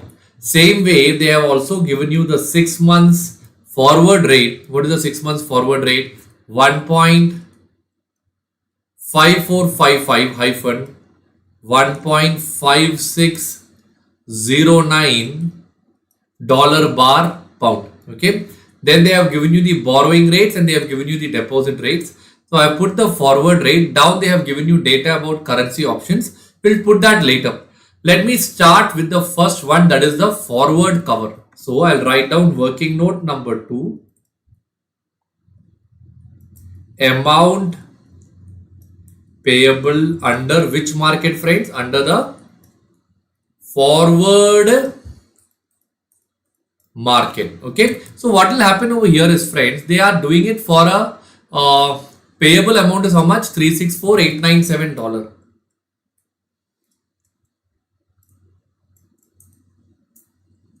$364,897. Now, friends, whether it is going to be a forward bid rate or a forward ask rate is what we need to work it out over here. So now, since I need to make payment in dollar, what will I do, friends? I will first buy dollar. When I'm buying dollar, what is the bank doing? Selling dollar, and in return, the bank is buying pound. So bid rate or ask rate, it will be the forward bid rate. So divided by 1.5455 dollar bar pound.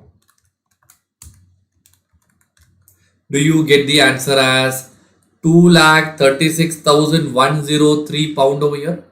Everybody clear with this part? So that is the first part, that is amount payable under the forward market. Everybody clear with this part now? Next, let me go to the next one, money market hedging. Amount payable under money market hedging. Okay, so friends, what is going to happen over here is that in case of money market hedging, tell me, do you have a receivable or do you have a payable over here? I believe you have a payable, correct? So if you have a payable, what will you do in the other country? Will you create an asset or will you create a liability? You will create an asset. So what are the two countries? First one is UK, other one is US. So here you have a payable of in dollar. So what will I do? I will deposit some money in US, which along with the deposit rate in US. What is the deposit rate in US? 4.5 is for 1 year. For 6 months, it will be 2.25%. This should turn out to be $364,897. Yes or no? So now, if I do a reverse working, 364,897 divided by 1.0225. I'll get the value of X over here as 3,56,867 dollars. Okay. So this is the money I should deposit in US. But friends, in order to deposit in US, I should have money with me. Do I have money with me? No. So what will I do first? First, I will borrow some pounds. How much I don't know.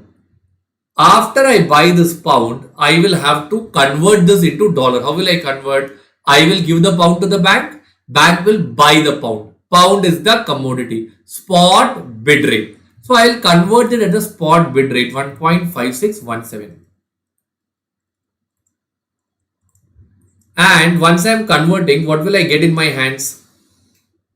I should receive 356,867 dollar. Then only I can break it over here and deposit in US. Everybody clear? So when I do a reverse working, 356,867 divided by 1.5617, I will get the amount to be borrowed as 228,512 pound. Everybody clear with this part? So once I get this as the answer, what next I will do is, this I am going to borrow at the UK borrowing rate. What is the UK borrowing rate?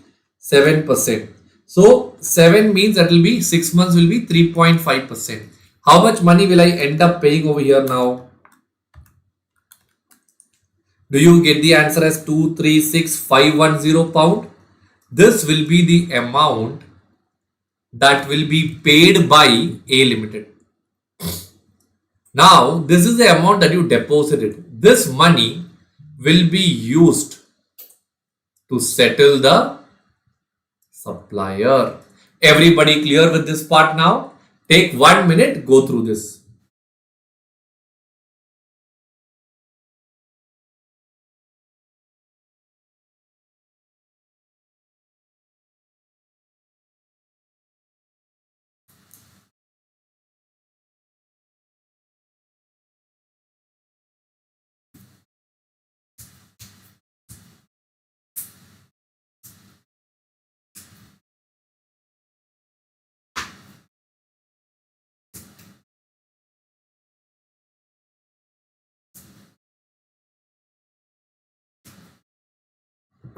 Everybody clear with this part? Now, this diagram is a good way to understand this question, but from exam point of view, we have to give the steps. So I'll just give you the steps now. Since A has a payable, we'll create a receivable by depositing this much money.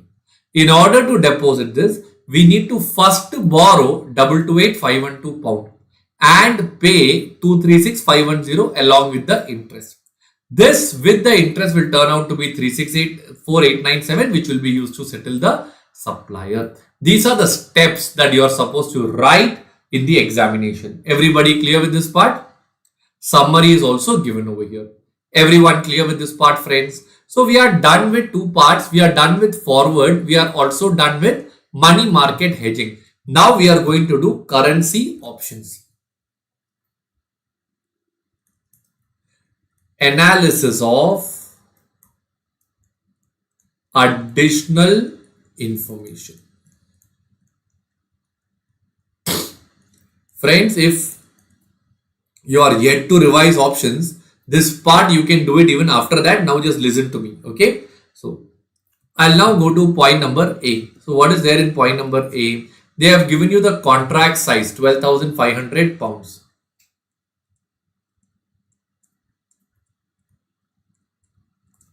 Contract size 12,500 pounds.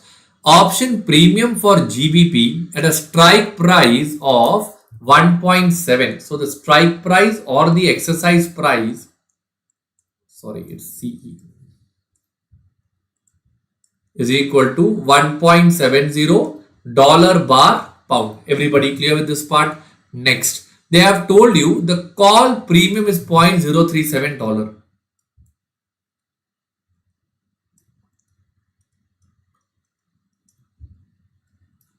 And they have also given you the put premium. So let us check how much is the put premium. 0.096 dollar. 0.096 dollar. The duration is given as how many months, friends? Is given as 6 months. So friends, in this case, first thing for me to identify is whether it is going to be a put option or whether it is going to be a call option. Everybody clear? So I'm now going to put a diagram here. Okay, so now since it's a payable, what will the customer do? He will buy dollar. In return, he will sell pound. The bank will buy pound and sell dollar.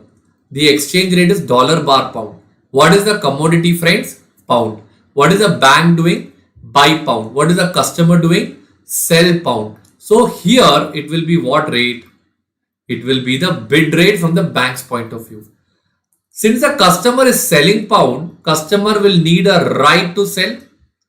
In that case, what will he do? He will buy a, what option will he buy? He will buy a put option. Everybody clear with this part? So if he is buying a put option, what premium will be applicable to him? The put premium will be applicable to him. Keeping this, now I will go to the next working note and I will write down amount payable under what option? Under the put option. Roman number 1. Okay. So first and foremost, I will have to go and find out. I believe they have given you the contract size also. So I believe I will have to count out the number of contracts over here first. Because the dollar is payable, but the contract size is in pounds. $364,897. Okay. Now I am going to do it at a strike price. So what is the strike price that I already have over here? Is it $1.7 bar pound? From this, can you tell me what will be your pound payable? Do you get the answer as 214,645 pound? Am I right? So once you have 214,645 pound as payable, the next step that will come over here will be the contract size. So what is the contract size that we have? I think it is 12,500 pound. Please confirm. Yes. From this, we will get the number of contracts. Now everyone tell me, are we supposed to round off the number of contracts? No. This is the only one thing where I will request you to go to at least 5 or 6 decimals. Everybody clear with this part? Why we are doing that is because out of 17.17162352 contracts, in the option market, you can enter into only how many contracts? You can enter into only 17 contracts. Same way, how much will you go either for no hedging or forward? Here we will take up forward so that we can learn both the areas. Exam you can do no hedging, but in this question, they have not given you the S1. That is the rate on expiry. 0.17162352. So friends, I told you, whenever you have the contract size and there is a difference coming in, we draw a chart. In this chart, you are having 3 layers. What is layer number 1? Contract. Layer number 2 and 3 will be the 2 currencies. So what are the 2 currencies in this question? One is pound, other one is dollar. So we will apportion now. So here I will write down 214,645 divided by 17.17162352 into 17 when I do. I'll get the number as 2,12,500 pound. Here it will be this minus 214,645. That is 2,145 pound. Everybody clear? The next part will be I have 364,897 divided by 17.17162352 into 17. I will get 3,61,250 dollar minus 364,897 will give me 3,647 dollar will come over here. Everybody clear with this part? So once we do the number of contracts, then I will write down the next part. Okay, amount payable under the call option. Sorry, not call option. What is the option we have opted for? Put option. Amount payable under put. So first tell me what is the dollar that we will pay in the put option? Only 361,250 dollar. Then I will take the strike price. Everyone tell me what is the strike price? $1.7 bar pound.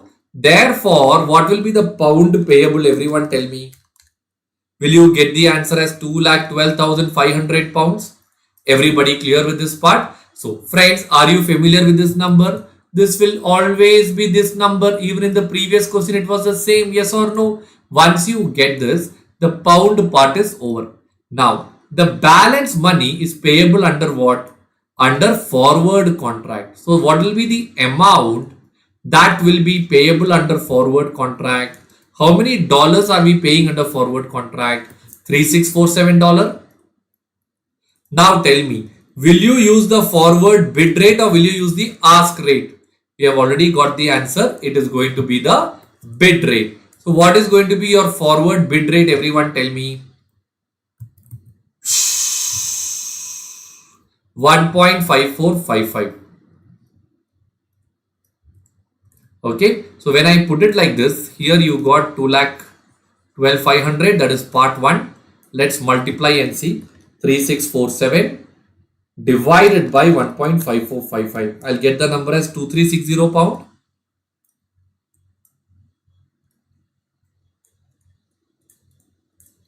Everybody clear with this part? This is going to be the second part. Everyone clear? Once you get this, then I will write down the third part, that is option premium. Everyone tell me, when do you pay the option premium, upfront or on expiry? You pay it upfront. Am I right? But everyone interact with me. This money is payable when? Now or after 6 months? This money is payable after 6 months. Same way, this money is also payable after 6 months. So if this is payable after 6 months, this is payable after 6 months, this option premium also, I will have to slowly make it payable after 6 months so that I can add up all these three things together, friends. Everyone clear? So now here what I'll do is, first I'll find out the premium amount. How will I find out the premium amount? Have they told the premium amount is going to be 0.096? Okay, so in that case over here, how much is the dollar I'm entering into over here? 361250 or 2,12,500. 2,12,500 pound into 0.096 dollar per pound. When I do, I'll get the answer as $20,400. Now everyone interact with me. Am I in UK or am I in US? I am in UK. If I am in UK, will I have pound with me or will I have dollar with me? I will have pound with me. So I have to convert this premium. So I will use the spot bid rate. Why bid rate? We have already understood that in the diagram. 1.5617. Therefore, how much will be the pound payable today? That will be 20,400 divided by 1.5617. Do I get the number as 13,063 pound? This is the amount payable now. But 2,12,500 is payable after 6 months. 2360 is payable after 6 months. Therefore, this should also be payable after 6 months only. Therefore, what I will do is, here I will add interest. So tell me friends, what is the UK interest payable? 7% for 1 year. So for 6 months it will be 3.5. 13,063 into 3.5% will be 457 pound. Okay. 13,063 plus 457. Do you get the answer as 13,520 pound is payable after how many months, friends? After 6 months. So friends, I have to now pay 2,12,500. I have to now pay 2360 and I have to pay 13,520. So when I add up these three together, 2,12,500, 2360, 13,520, do I get the total as 2,28,380 pounds? This will be the amount payable under the options market in total. Beautiful question. I'll give you 2 minutes time. Read through this. If you have any doubts, please let me know.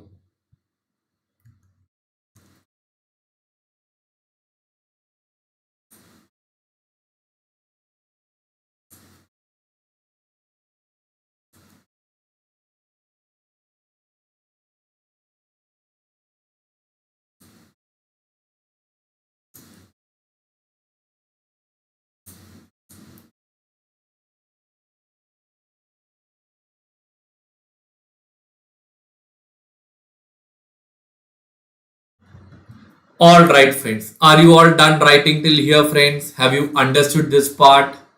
So we are done with this question also.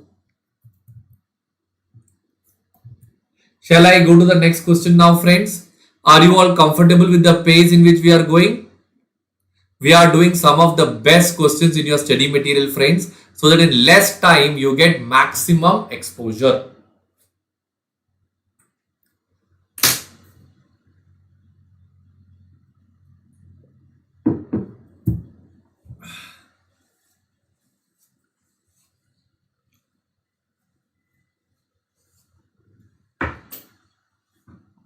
All right, friends. Can I now go to the next question?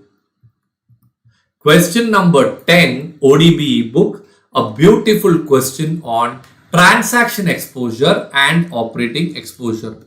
Friends, transaction exposure is nothing but whatever is your profit now compared to your profit later.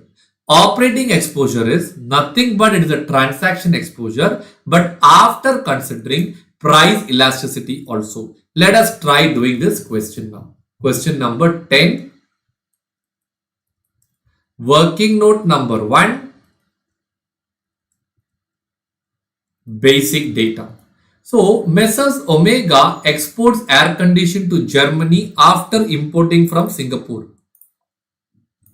So, there are 3 countries over here. Country number 1 is Singapore. Country number 2 is India. And country number 3 is what? Germany. This is Singapore. This one is India. And this one is Germany. Everybody clear with this part? So what they are doing is they are importing from Singapore and then exporting to Germany. Everybody clear with this part? So Messrs. Omega Enterprise exports air conditioners to Germany after importing from Singapore. The company is exporting 2,400 units.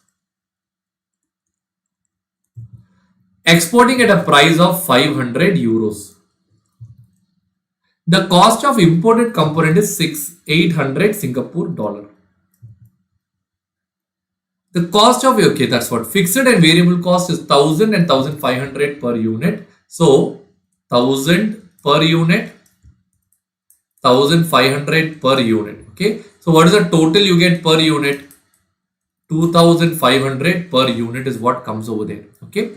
Now they have given you the spot rate. They have given you the rupee bar euro rate. They have given you the rupee bar SGD rate. They have given you the 6 months forward rupee bar euro, rupee bar SGD. From this, they want you to find out the transaction exposure.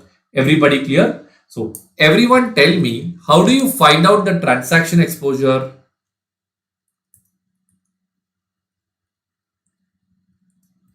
This is nothing but profit now versus profit later. Particulars, profit now versus profit later. So first thing I need to put is the sale value. So now everyone interact with me. How much is the sale value in euro? 500 euro. Will it be the bid rate or will it be the ask rate? You are going to sell. So you will receive euro. Once you receive euro, you will give it to the bank. So you are selling euro, bank is buying euro. Am I right? What is the exchange rate? Rupee bar euro. So bid rate will be applicable. What is the spot bid rate? 51.5. So tell me what is 500 into 51.5? Do you get the answer as 25,750? Later on, it will be the forward bid rate. What is the forward bid rate? 52. So 500 into 52. Later on, you will get 26,000. Point number B will be your purchase value. So now tell me in Singapore dollar, how much is your purchase value? 800 Singapore dollar. So when I buy, I have to make payment of Singapore dollar. To make payment of Singapore dollar, first I'll buy SGD. After I buy Singapore dollar, bank is going to sell Singapore dollar to me. Exchange rate is rupee bar Singapore dollar. Hence, it is going to be the ask rate. Everybody clear with this part? So, what is 800 into 27.25? Do you get the answer as 21,800? What is 800 into 27.75? Do you get the number as 22,200? Now, after this, you will have variable cost and fixed cost. Once I reduce this also, will I get the profit per unit? So that will be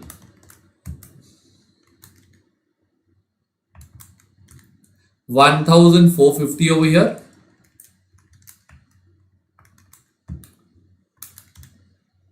1,300 over here. Alright. From this, can I go and find out my total profit? So they have, I think, how many units did they mention? 2,400. 1,450 into, so wait, I'll put the units here.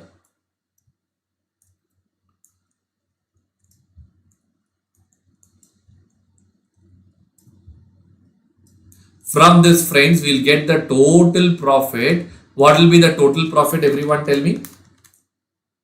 Do you get the answer as 34,80,000 over here? And do you get the answer as 31,20,000 over here? So now, when you take up these two things, the difference between this is what you call it as transaction exposure. So you get the answer as 3,60,000. Everyone take 1 minute and please go through this now.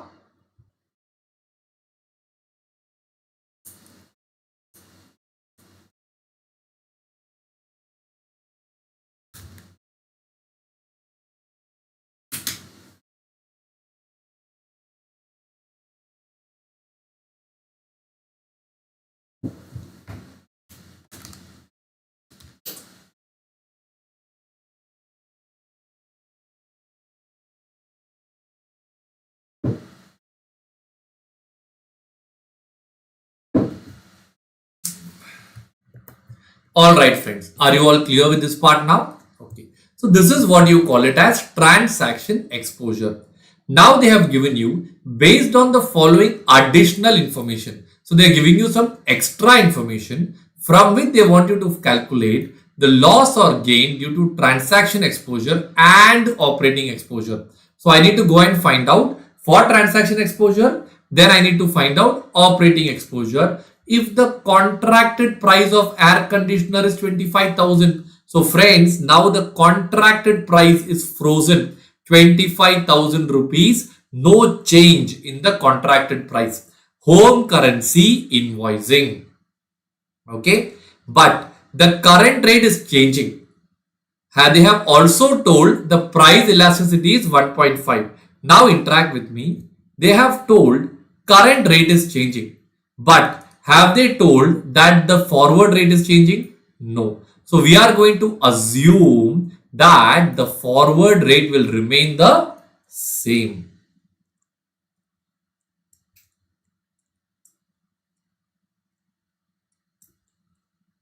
Forward rate will remain the same. Everybody clear with this part? So now I will go and write down the next working note. Transaction exposure in situation number 2. Again, I will draw the same table. Particulars, profit now versus profit later. Sale value. Do you get the sale value as 25,000 rupees, friends? Now it is home currency invoicing. Purchase cost, they have 800 Singapore dollar. It will be the ask rate. Ask rate is 27.15. Do I get the number as 21,720? Later on, it will be the forward rate, that is 27.75. Do you get the answer as 22,800, 200? Then you have variable cost and fixed cost. From this, I can go and I can find out the profit per unit. 25,000 minus 21,720 minus 2,500 will give you 780. 25,000 minus 22,200 minus 2,500 will give you 300. Now friends, we have the number of units also. What are the number of units? 2,400, 2,400. From this, can I go and find out my total profit now? 780 into 2400 is 18 lakh 72,000. 300 into 2400 is 7 lakh 20,000. So what is the answer that you get over here now? Do you get the difference as 11 lakh 52,000? This is what we call it as transaction exposure in situation number 2. Take 1 minute, go through this now.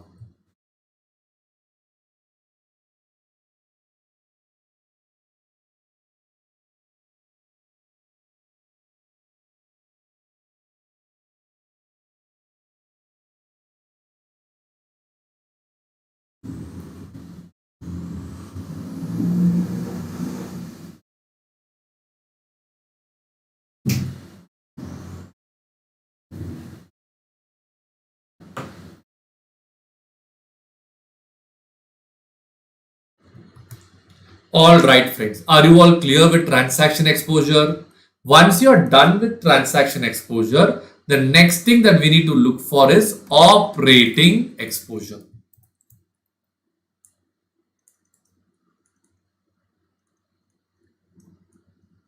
Operating exposure. Friends, operating exposure is nothing but it is transaction exposure after considering price elasticity. So what difference will come over here is particulars. You have now, then you have 6 months. Okay. We have already found out the profit per unit. That wouldn't change. So that is 780 and 300. Units, right now you are selling 2400 units, but in the second scenario they have gone for home currency invoicing, or in other words they are going to invoice at 25,000 rupees only, because of which the German fellow will have an exchange rate fluctuation.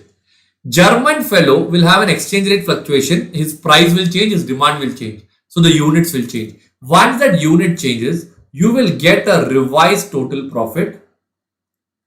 This revised total profit, when I multiply and when I get the difference, is what they actually call it as operating exposure. So now friends, we have to start thinking like a German fellow. Okay. So just imagine this is a German fellow. This is the bank. German fellow has to make payment to us, correct? So he already has euro with him, but he has to convert that into rupee. So what will he do? He will sell euro to the bank. In return, he will buy rupee. The bank will sell rupee and the bank will buy euro. What is the exchange rate given in the question? Rupee bar euro. Euro is there. Buy euro. Will it be the bid rate or will it be the ask rate, friends? It will be the bid rate. So I'll show you how this will be sorted out now. So I'll write down over here the next working note. Revised demand. Point number A. Okay. What is the price payable, or I wouldn't call it price, let me call it as euro. Euro payable today. So if the exchange rate is 25,000 rupees is supposed to be paid and we have the bid rate, what will be the spot bid rate? The spot bid rate is 51.75. So what is 21,000 divided by 51.75? Do you get the answer as 483.09 euro? Everybody clear with this part? Now I will go and try finding out what is the euro payable after 6 months. So this 25,000 rupees will stay intact, but after 6 months the forward rate is going to be how much? 52.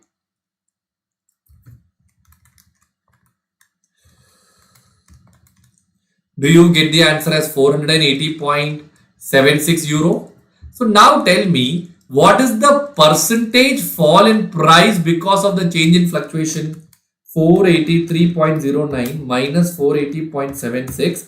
There is a fall from 483.09. I'll get the percentage fall as 0.48%. Now everyone tell me, what was the price elasticity told in the question? 1.5, which means for every 1% fall in the price, demand will go up by 1.5. So what will be the percentage rise in demand in this case? 0.48 into 1.5.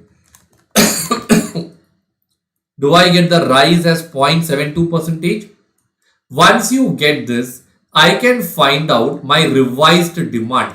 That will be 2400 plus 0.72 percentage. Do I get the answer as 2417 units? Everybody clear with this part? So I'll go back over here and I will write down 2417 units. So 780 into 2400 is 18,72,000. This is 7,25,100. I'll get the difference as 11,46,900. This will be my operating exposure. Friends, take 1 minute, go through this, understand this, then we will show you the final part and we'll wrap up with this question.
Yes, friends, are you all done writing till here in your books or have you understood this part?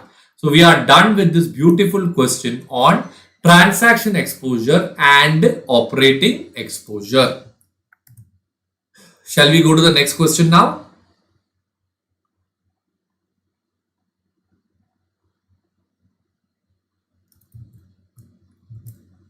All right. Next question is on Nostro Vostro. Conceptually, the last question left in order to complete Forex, but I will be doing one or two other questions also, which are tricky and important. All right, friends. Okay. So, friends, Nostro means my account in your bank. Vostro means your account in my bank. Okay. When you do a question on Nostro and Vostro, question number 11, ODBE, Nostro, Vostro. When we do this, there are two things, Nostro, Vostro. Or whenever there is a interbank transaction, there are two types of accounts that are maintained. One is called as a cash position, other one is called as exchange position. In case of cash position, you have debit and credit. Credit means money coming in, debit means money going out. And in exchange position, you normally have a buy and then you have a sell. Correct? In cash position, you only show the real transactions. Whereas in exchange position, you don't show the real, you show real also, you show imaginary also. Everybody clear with this part? So in this question, first, balance in Nostro account credit is how much? 1 lakh. Okay. So opening position overbought is also given and lot of transactions are given. From this, I need to prepare the cash position. I am also supposed to prepare exchange position. Which one should I begin with, friends? Cash or exchange? Let us begin with cash position. So I'll write down over here working note number 1, cash position. Okay, particulars. In case of cash position, you will have debit and credit. So balance in Nostro account credit. So opening balance is credit. How much is that? 1 lakh. Everybody clear with this part? Next thing. Opening position overbought is for exchange position. We'll do that later. Purchasing a bill on Zurich, real or imaginary? Purchasing a bill doesn't get executed on the spot. It is imaginary, hence it will not come in the cash position. Sold forward TT. Forward contract is what, friends? Real or imaginary? Imaginary. Hence that will also not come. Forward purchase contract cancelled, imaginary. Remitted by TT, real. You made a payment, 75,000. So when you make a payment, your balance comes down. Will it be credit or debit? It will be debit. So now tell me, friends, what will be the balance that will be available with you after you do these two things? Do you get the balance as 25,000 over here, friends? Everyone clear with this part? Alright, that is what we call it as the cash position. Now next I will go and prepare the exchange position.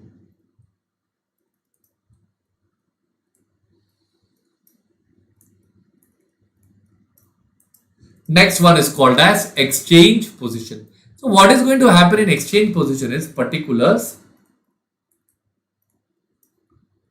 You will have buy and then you will have sell. Everyone clear? So opening position overbought 50,000. Opening balance overbought means buy. Now purchase the bill on Zurich. Real or imaginary? Imaginary. Purchase means buy.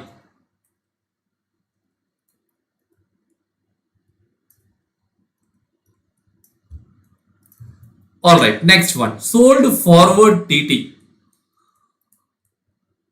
That is sell. Next one. Forward purchase contract cancelled. Friends, buy, now cancel means sell.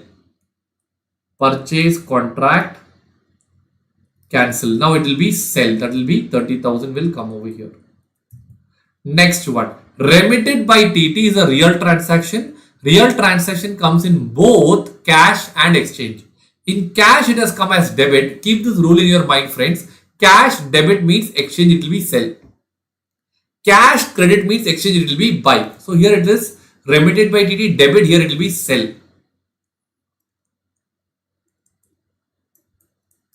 Sell how much? 75,000. Everybody clear with this part? Next one, draft on Zurich cancelled. This is a tricky one. Listen carefully. Draft on Zurich means DD on Zurich. When you take a original DD on Zurich, okay, will it be a buy position or will it be a sell position? That is question number one. Friends, DD means you are supposed to pay. When you pay, will it be in real? Will it be debit or credit? When you pay in real, it is going to be debit. In real, if it is debit, in exchange, it will be what? Sell. Yes or no? Real debit, exchange, it will be sell. So, draft on Zurich was originally sell. Now, since you are cancelling it, that sell has to be cancelled. How will you cancel that sell? It will go as buy. So, 30,000 will come in the buy. So, Zurich, draft, DD, cancel. Okay. Once we put up all these things, can we take up the summary and see? Do you get the total as 1,65,000? Do I get the total as 1,60,000? So now can I say the closing position over here is 5,000 oversold? Yes or no? Credit is sell is more than buy. But when I started, it was 50,000 over bought. Everybody clear so far? So I think we have put up cash position also. We have put up exchange position also. Now they are asking, what steps would you take if you require to maintain a credit of 30,000 in a Nostro account?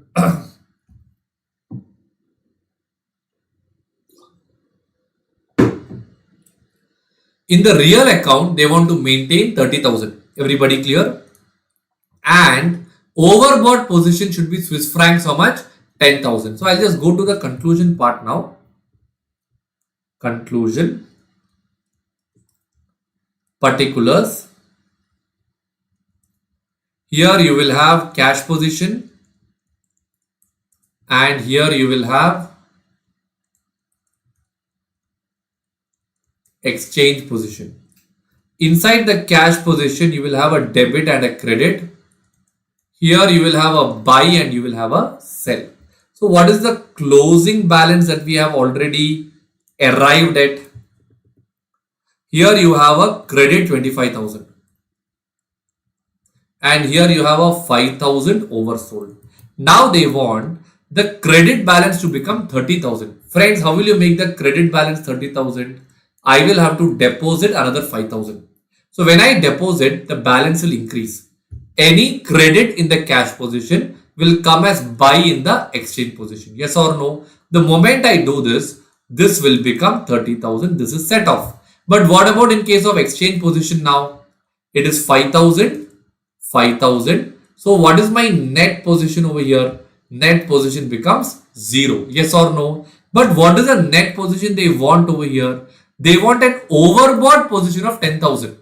Now friends, I need to buy in such a way that only exchange position should get affected and cash position should not get affected. So everyone interact with me. Will I buy in the real market or will I buy in the imaginary market?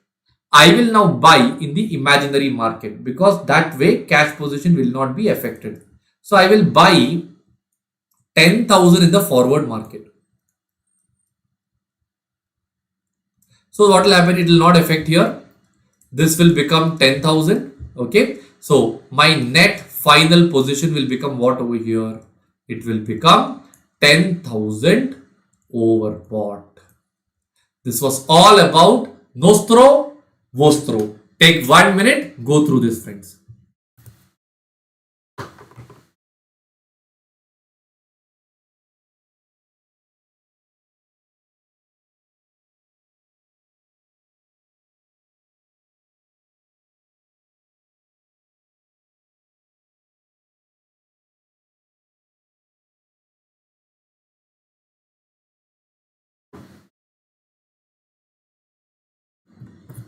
Fantastic. We are done with this question also. Friends, we are actually done with the ODBE book important questions, but there are a lot of additional questions for practice. Many of them are repeated questions, friends. There are 2 questions which are extremely tricky, which I want to work out now. Remaining questions you can scribble and do it yourself. Will that be okay with all of you? By the time I do those 2 questions, we have actually covered a major chunk, but I still want you to work out these additional questions of Forex also. Rest you leave it. I mean, rest you will not have time right now, so you can at least skip. But these questions are decent questions, good questions. But when you do it yourself, you will be able to do it faster. So I'm going to work out 2 more questions, and after that I'll wrap up my ODBE Forex revision. Everyone clear? We are done with the conceptual part, but there is one wonderful question on London which I want to work out. This question number 13. Okay, question number 13, additional question, ODBE, a beautiful question to work out. Okay, ready?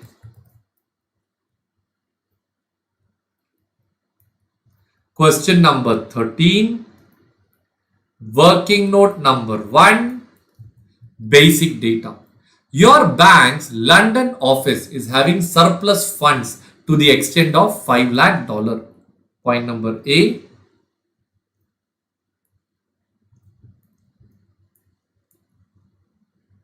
Surplus fund $5 lakh for a period of 3 months.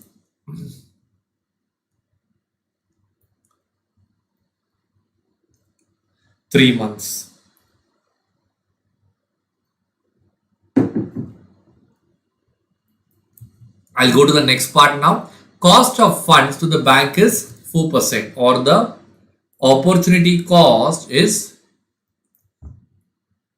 4%. It proposes to invest these funds in London or New York or Frankfurt and obtain the best yield without any exchange risk. So they can invest this in London or New York or Frankfurt. Okay. The following rates of interest are available. London, New York, Frankfurt is available. They have given you the spot rate. Swap points are given. Friends, swap points are in ascending or in descending order?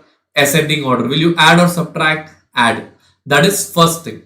Now, what about this is London or New York? This is very confusing, friends. What do you mean by London or New York?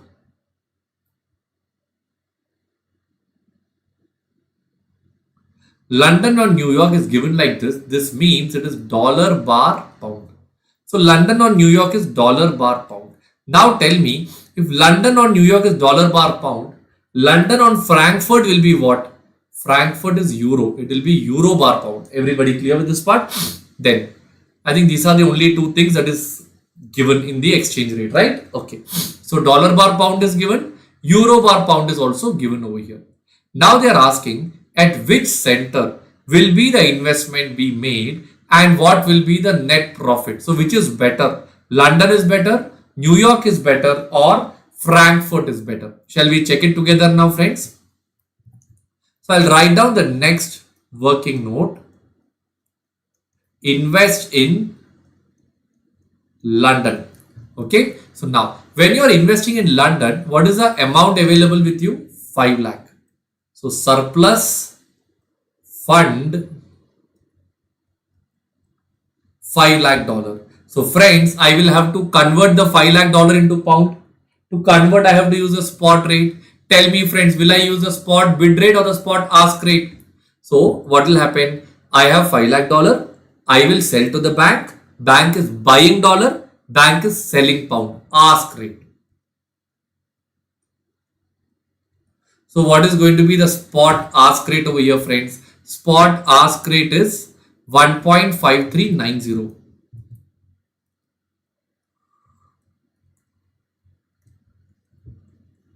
Alright. So now when you put up like this, you will get the number as, okay.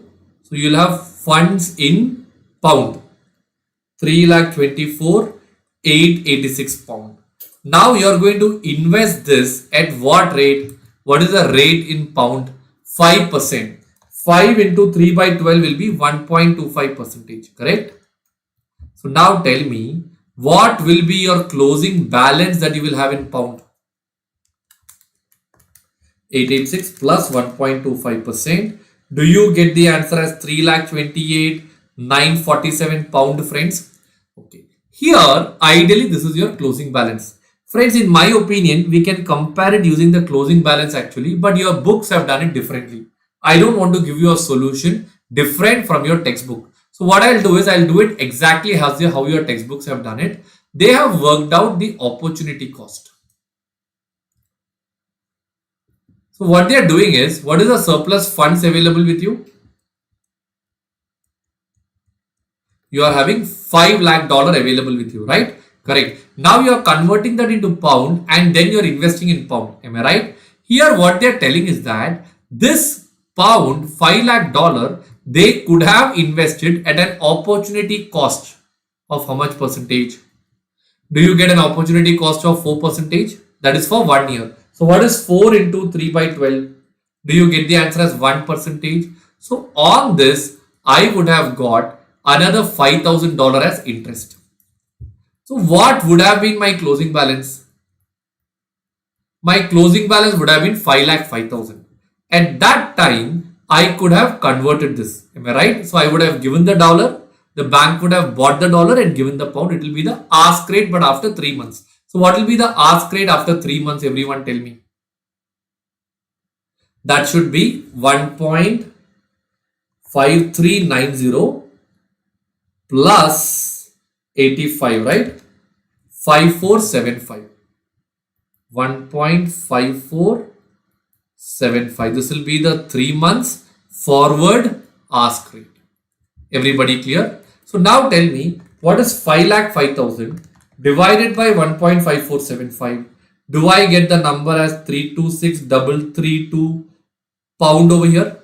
So the difference between these two is going to be your profit. 947. You make a profit of 2615 pound. Friends, 1 minute, let me confirm what your textbooks have done. It is ideally it should be ask, But if I'm not wrong, your study material has taken bid rate over here. So let me just go and double check and confirm that part. What we have done is logically correct, but I want to go as per your textbook. They have used 1.5430. What is 1.5430? 5350 plus 80. Yes, they have taken the bid rate. Ideally, we should take the ask rate, but your textbooks have taken the bid rate. They are telling it is a conservative rate, but actually that is not correct. But this one part, since your textbooks have done it like this, I would recommend we stick to the same thing. Okay. So 5,05,000 divided by 1.5430 when you do, you get the number as 327,284 pound. In that case, your profit will change. Do you get the profit as 1663 pound, friends? This is the answer in situation number 1. Let me confirm. 1663 pound. Yes. But this is actually not correct. Ideally, we are supposed to take what over here? We are supposed to take ask rate. Everyone clear with this part, friends? Take 1 minute, understand this.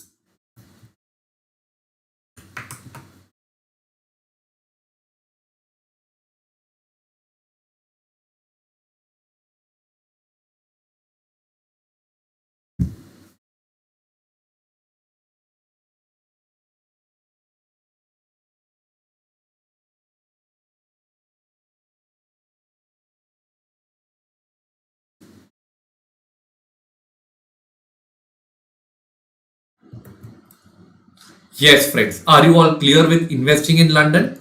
Now I will go to the next part. Next working note is easy. Invest in US. So friends, already everything is in dollar. So it's very easy. What is the surplus amount available with you now? Is your surplus amount 5 lakh dollar? On this, what is the interest that you get in US? On this, do you get an interest rate of 8% in New York? 8 into 3 by 12 is 2%. So do I get the interest of $10,000 over here? Correct. So my total closing balance will be $5,10,000. But I am also supposed to consider what? I am supposed to consider the opportunity cost. So the opportunity cost over here would be again the dollar amount available, 5 lakh dollar. I will be taking interest at the rate of 1%. Is that turning out to be $5,000, friends? So do you get the answer as 5 lakh $5,000? So what is the profit that you make over here? You make a profit of $5,000, correct? Now I need to convert this into pound. Ideally, what will I do? I will sell sell dollar. Bank is going to buy dollar, correct? Bank is going to sell pound. Again, it should be what rate? Ask rate. 3 months forward, ask rate. Let's check whether they have taken the ask rate or the bid rate.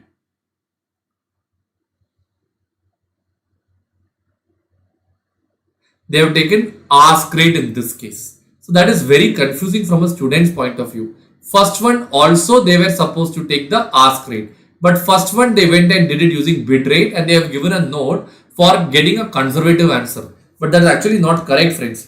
But I need to just go as per the textbooks because I don't want you to have a different answer than what they will have as suggested. That's why I'm putting like this. Okay, friends. So you get the number as 3231 pound. Everybody clear with this part? Let's confirm. 2279 is it? Wait, 5,10,000 spot ask rate. No. They have taken the bid rate. They have taken the. One moment, friends. One moment. I think they have taken the bid rate. We'll just confirm it now.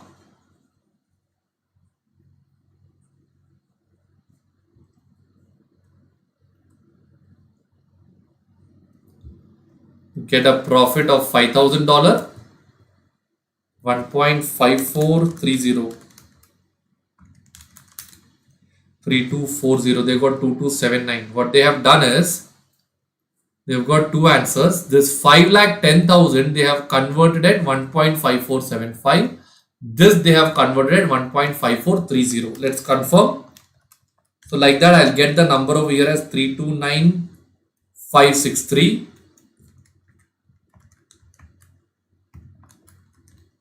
327284.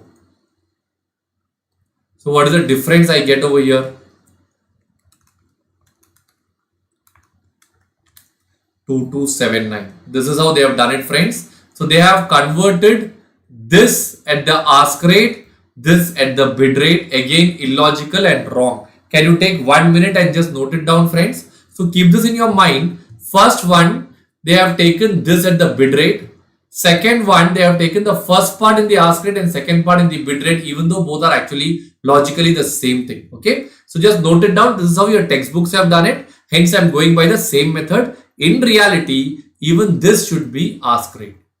In reality, everybody clear with this part? So we are done with investing in US also. Everyone clear with this part now? Can I go to the third one? So we are done with investing in London. We are done with investing in US. Now I am going to the third part. Investing in Frankfurt. Point number A. Surplus funds. Everyone tell me how much is the surplus funds?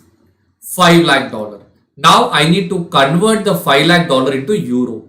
For converting dollar into euro, what will be my desired rate? My desired rate will be dollar bar euro. Am I right? But in the question, have they given dollar bar euro? No, they have given dollar bar pound and they have given euro bar pound. So I have to use the cross rate. So point number B would be desired rate dollar bar euro. Then the next question will be bid rate or ask rate. So what will happen over here? You have $5 lakh. I want to convert into euro. I will sell dollar. What will the bank do? Bank will buy dollar. When the bank is buying dollar, in return, what is the bank selling? Euro. Ask rate. So I need the ask rate over here. So my equation over here would be ask dollar bar euro is equal to ask dollar bar pound into ask pound bar euro. So what is ask dollar bar pound? 1.5490 into what is ask pound bar dollar? Friends, in this question, have they given pound bar dollar or have they given dollar bar pound? They have given, have they given pound bar euro or have they given euro bar pound? They have given euro bar pound. Now tell me, how will you convert euro bar pound into pound bar euro? You will do 1 divided by interchange. So 1 divided by bid will come. 1 divided by 1.8260. Therefore, beautiful question, my dear friends. Do you get the answer as 0.848 dollar bar euro? 0.848 dollar bar euro. Once you get this, I will go to the next part. That will be $5 lakh divided by 0.848 dollar bar euro. Do you get the answer as 5,89,622 euro? Now, on this, you will get interest at the rate of how much percentage?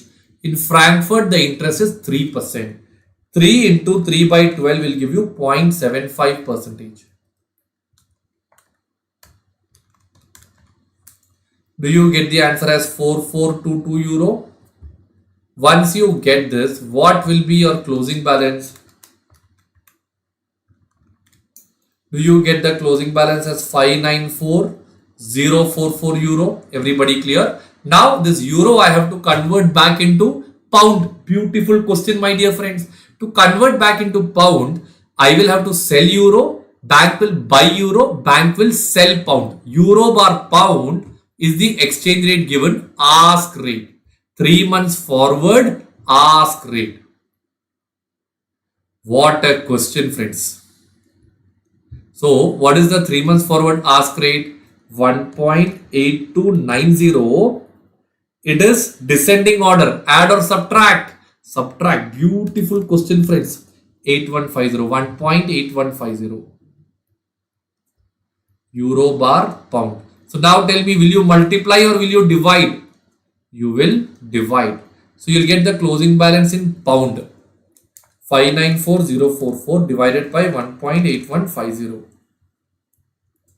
327297 pound. I will now reduce the opportunity cost. We will take the same opportunity cost, friends, 327284. I'm hoping they'll take the same thing. I'll cross check again, but we'll just check. 327297 minus 327284 is giving you 13 pound. That's too less. Let me cross check, friends. Let me cross check. Give me 1 minute. Did we get 329316 pound? No, I think I've made a small mistake somewhere. First, did we get 593260 euro? 5 lakh divided by 0.8428. So is there a mistake in the cross rate? 1.5390, is it? Oh, I took 5490. Did I make a mistake in taking the dollar bar pound rate?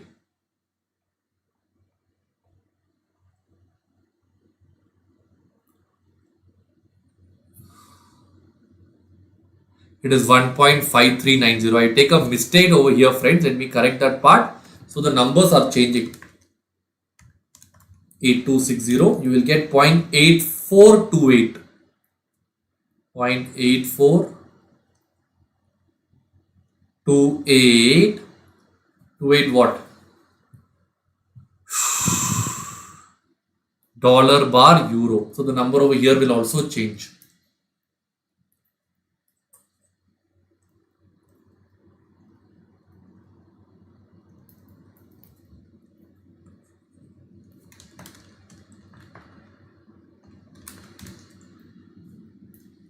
Five lakh 93,260 euro. Shall I confirm that? 5 lakh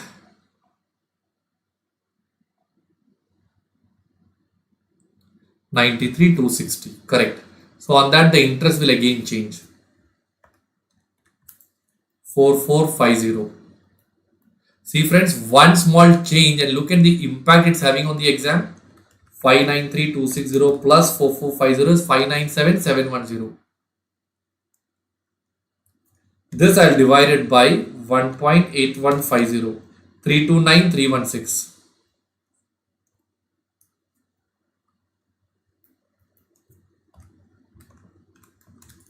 2032 euro. Let me just confirm that, friends. 1 minute.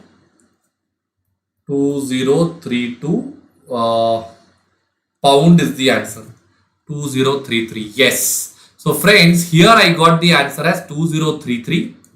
Here I got the profit as 2279. Here I got the answer as 1663. So which is the best one, friends? Investing in Frankfurt is the best. Take 1 minute, write down this, understand this. I'm not rushing here. Understand this. Then only we will go to the next question.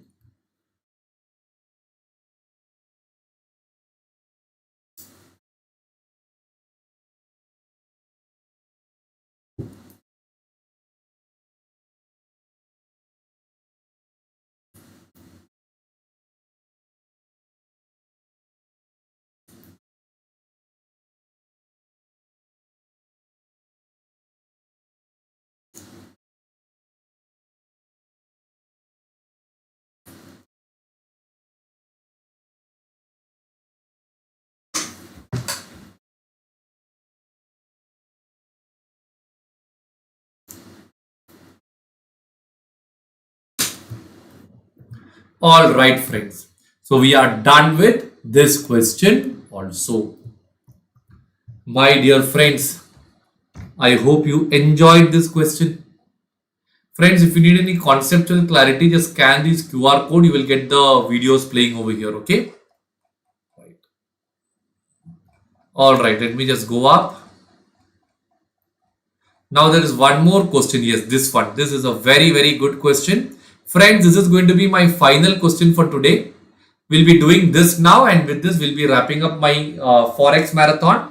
Then there are some 5 or 10 questions are there which you can sit yourself and do it in 1 hour. That will cover exhaustively all the areas of Forex, friends. Everybody clear? We have already covered everything. They are repeated questions only. These are all repeated questions. This is a cancellation question. All repeated. This is cross rate. Everything we have done. Everyone clear? Just that they are just repeated type extra practice questions that are available over here. So can we go to the final questions of this Forex marathon? Are you all ready?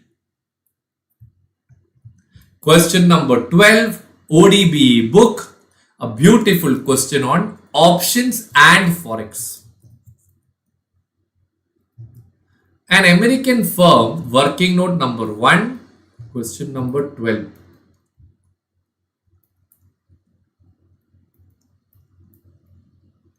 Working note number 1, basic data. An American firm is under obligation to pay interest of CAD 10 lakh 10,000.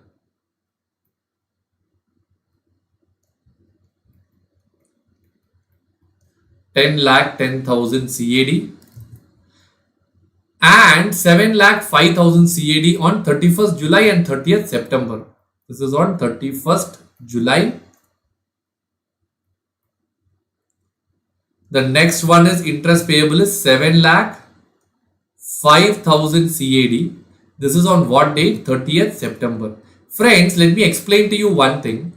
The moment we do this one part, this is exactly the same replica, nothing new over here. So I will be working out this part alone. So because that by the time we do it, you are covering the entire thing exhaustively over here, friends. Shall I go to the next part now? Okay. So the firm is risk averse and its policy is to hedge the risk involved in all foreign currency transactions. The finance manager of the firm is thinking of hedging the risk considering two methods. What are the two methods? Fixed forward or options. So hedging is done either using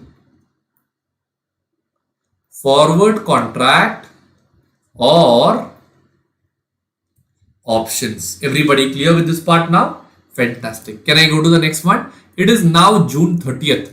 The following quotations regarding the rates of exchange of US dollar per Canadian dollar from the bank is given. So friends, the exchange rate is given as dollar bar CAD. Everyone clear? Down they have given you the spot rate. So I'll write down the next one. Spot rate 0.9284 hyphen 0.9288 dollar bar CAD. When you use your common sense also, dollar is more powerful, hence this exchange rate looks logical to me. They have given you 1 month forward. Friends, I think what is today's date? It is now June 30. So from June 30, this is going to be 1 month forward. June, July, August. I think September is going to be 3 months forward. From June 30, it is 3 months forward. So right now we are focusing on which one, friends? Only 1 month forward. So everyone tell me, what is the 1 month forward rate that is given over here? Is that turning out to be 0.9301 dollar bar CAD? Friends, one more hint. If the question starts with dollar bar CAD, the entire question will be dollar bar CAD only. Everyone clear with this part now? Okay. So from this, can I go and find out what is the amount that is payable under the forward contract?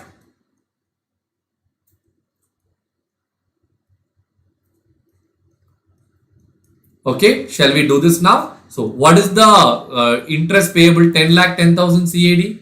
So CAD payable in 1 month. Same way, same format, you do it for 3 months. Okay, that is similar. Don't waste your time today. You can do it later on. 10 lakh 10,000 CAD. Now tell me what is the forward rate for 1 month that we have put over here. Is it 0.9301? Alright. Therefore, what will be the dollar payable in this case? Will it be 9,39,401? 401 $. 401 $. 9 lakh 39 401 $. 9 lakh 39 401 $. 9 lakh 39 401 $. So we are done with the forward contract, friends. Are you all clear so far?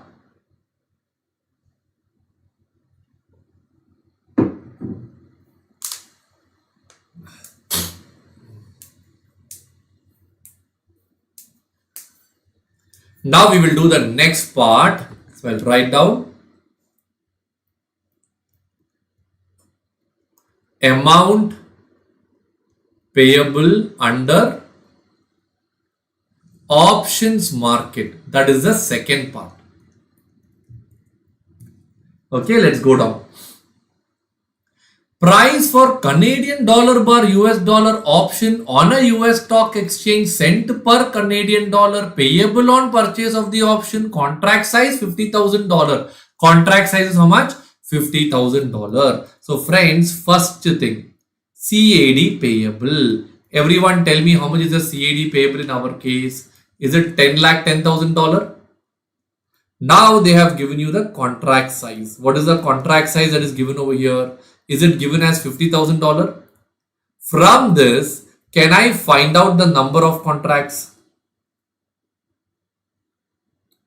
Everyone tell me, what will be the number of contracts that you get over here? Do you get the number of contracts as 20.20 contracts? Correct? Now tell me, I will have to draw a chart.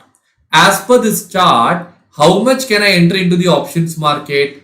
I can enter into 20 contract, correct? And how much will I have to go for no hedging or forward? Friends, here I'll take forward because they have not given the data for no hedging, okay?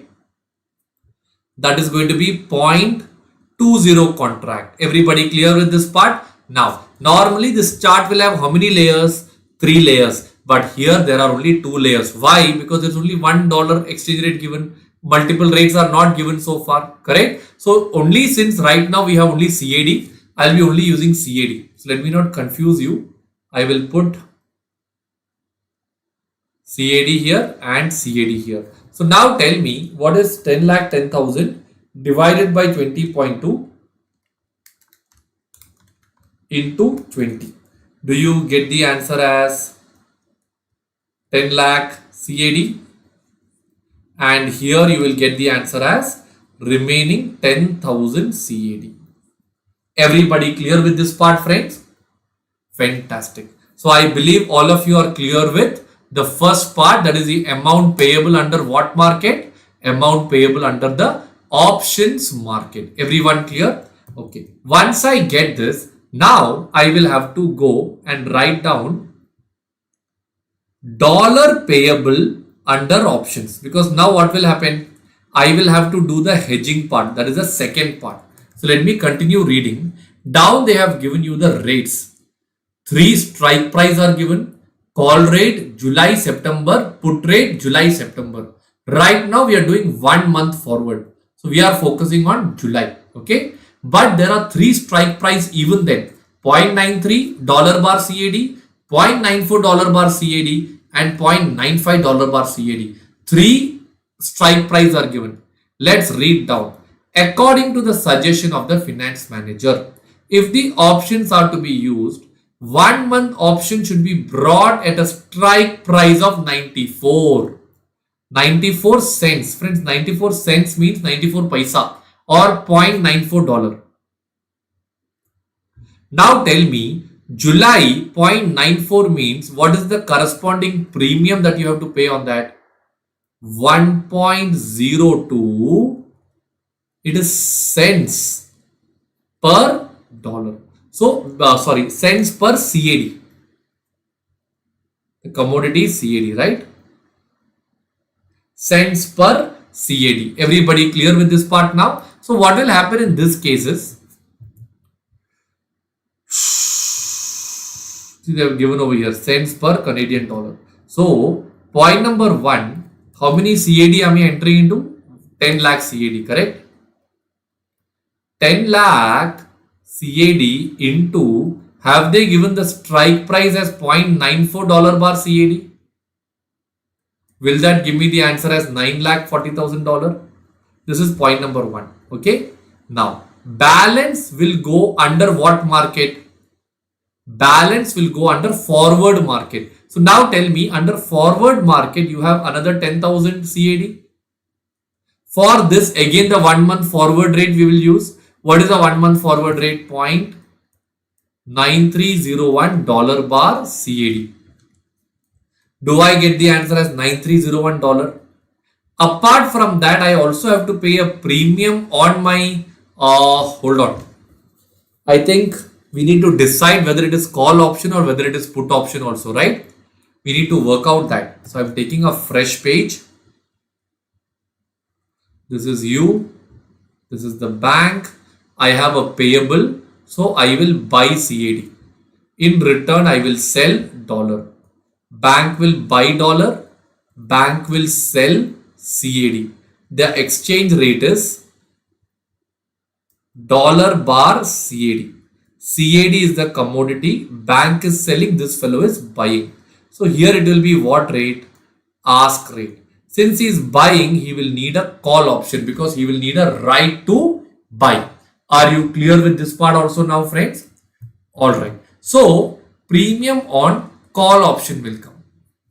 That is what I highlighted over here, friends. 1.02. Had it been put, the premium would have come, but they have told not applicable by default. So now what will happen is, I have taken 10 lakh CAD, correct?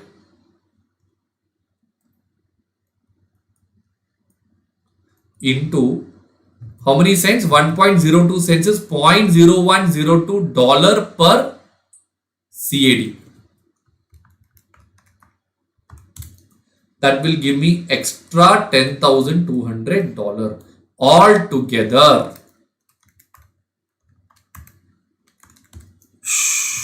$9,59,501 will be payable for the first case. Everybody clear? Can I just go down and confirm the answer?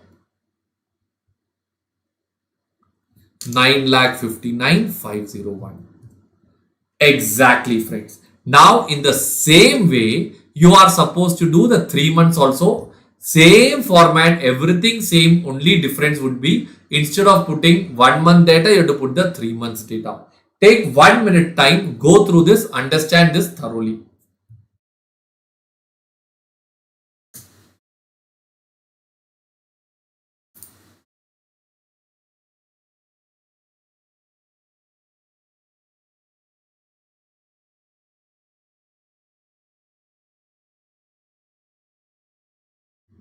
Fantastic, friends. So we are done with this question also.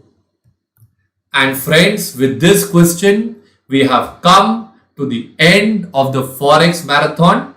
Friends, hats off to all of you. You have been sitting live after an FR exhaustive session. We sat for 3 hours, 8 o'clock to 11 o'clock. We have done all the important questions of Forex, friends. There are a few questions over here which I want you to work out yourself. These are all repeated questions which we have already done. So you need to just practice a little bit more, and trust me, this will cover the major chunk of whatever is relevant for your examination. This question, for example, this question that you are seeing on the board right now, same way we did that question earlier. We did a futures question, right? Where you got 47,20,000. We drew a chart. Same way, but a little repeated type question. So can you please do this yourself? Maybe tomorrow, not now.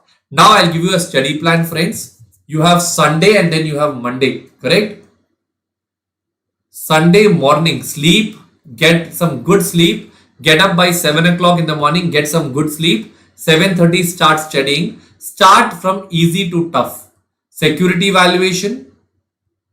Follow it up by mutual funds. Follow it up by merger. Then you do business valuation. Are you getting my point? Do these topics first. 7:30 to 12 o'clock or 12:30 you can do this. Then, okay, 7:30 to 12:30. Take a lunch break. 2 p.m. to 5 p.m. is your hardcore time. Sit and do portfolio management. Everyone clear? And after 5, take a break.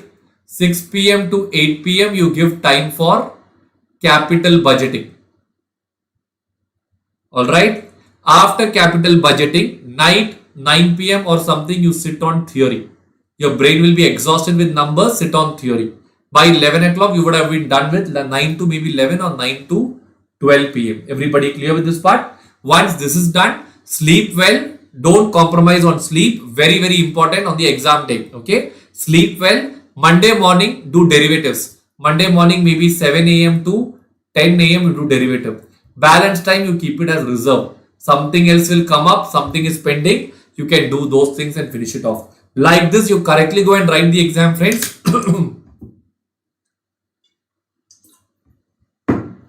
I hope I could do justice and do the maximum that's possible. We had mentorship series, we had test series, we had MCQ, we had live doubt clearing, we had case study digest, we had theory marathon, we had concept wise 1 hour revision, and today we have the Forex marathon. So friends, from my part, I have given in my best and I respect you all. You have given in your best also. As a team, we will win. Monday is your exam. Go give in your best. Leave the rest. I am praying for you. Let's study together. Let's win together, friends. Thank you so much. Good night. Have a lovely time ahead. Take care and be in touch. Thanks a lot, friends. Take care. I'm sharing these notes right away now. Okay. Thank you so much.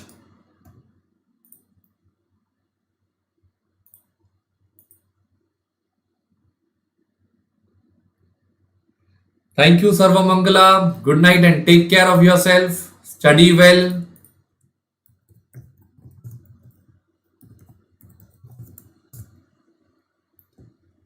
Thank you, Anand. Thank you so much. Take care. I'm sharing it right away now. Then I'm switching off the live. Otherwise, I might forget. So I'm doing it right away now and then I'm switching off the live. Okay. Thank you so much. Thank you, Muthuraman.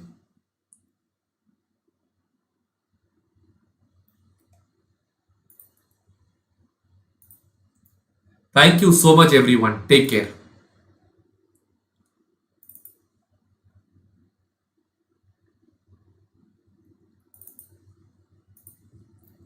All right. You'll get it in your group right away now. Okay. Thank you so much. Take care. Have a nice time. Thank you so much.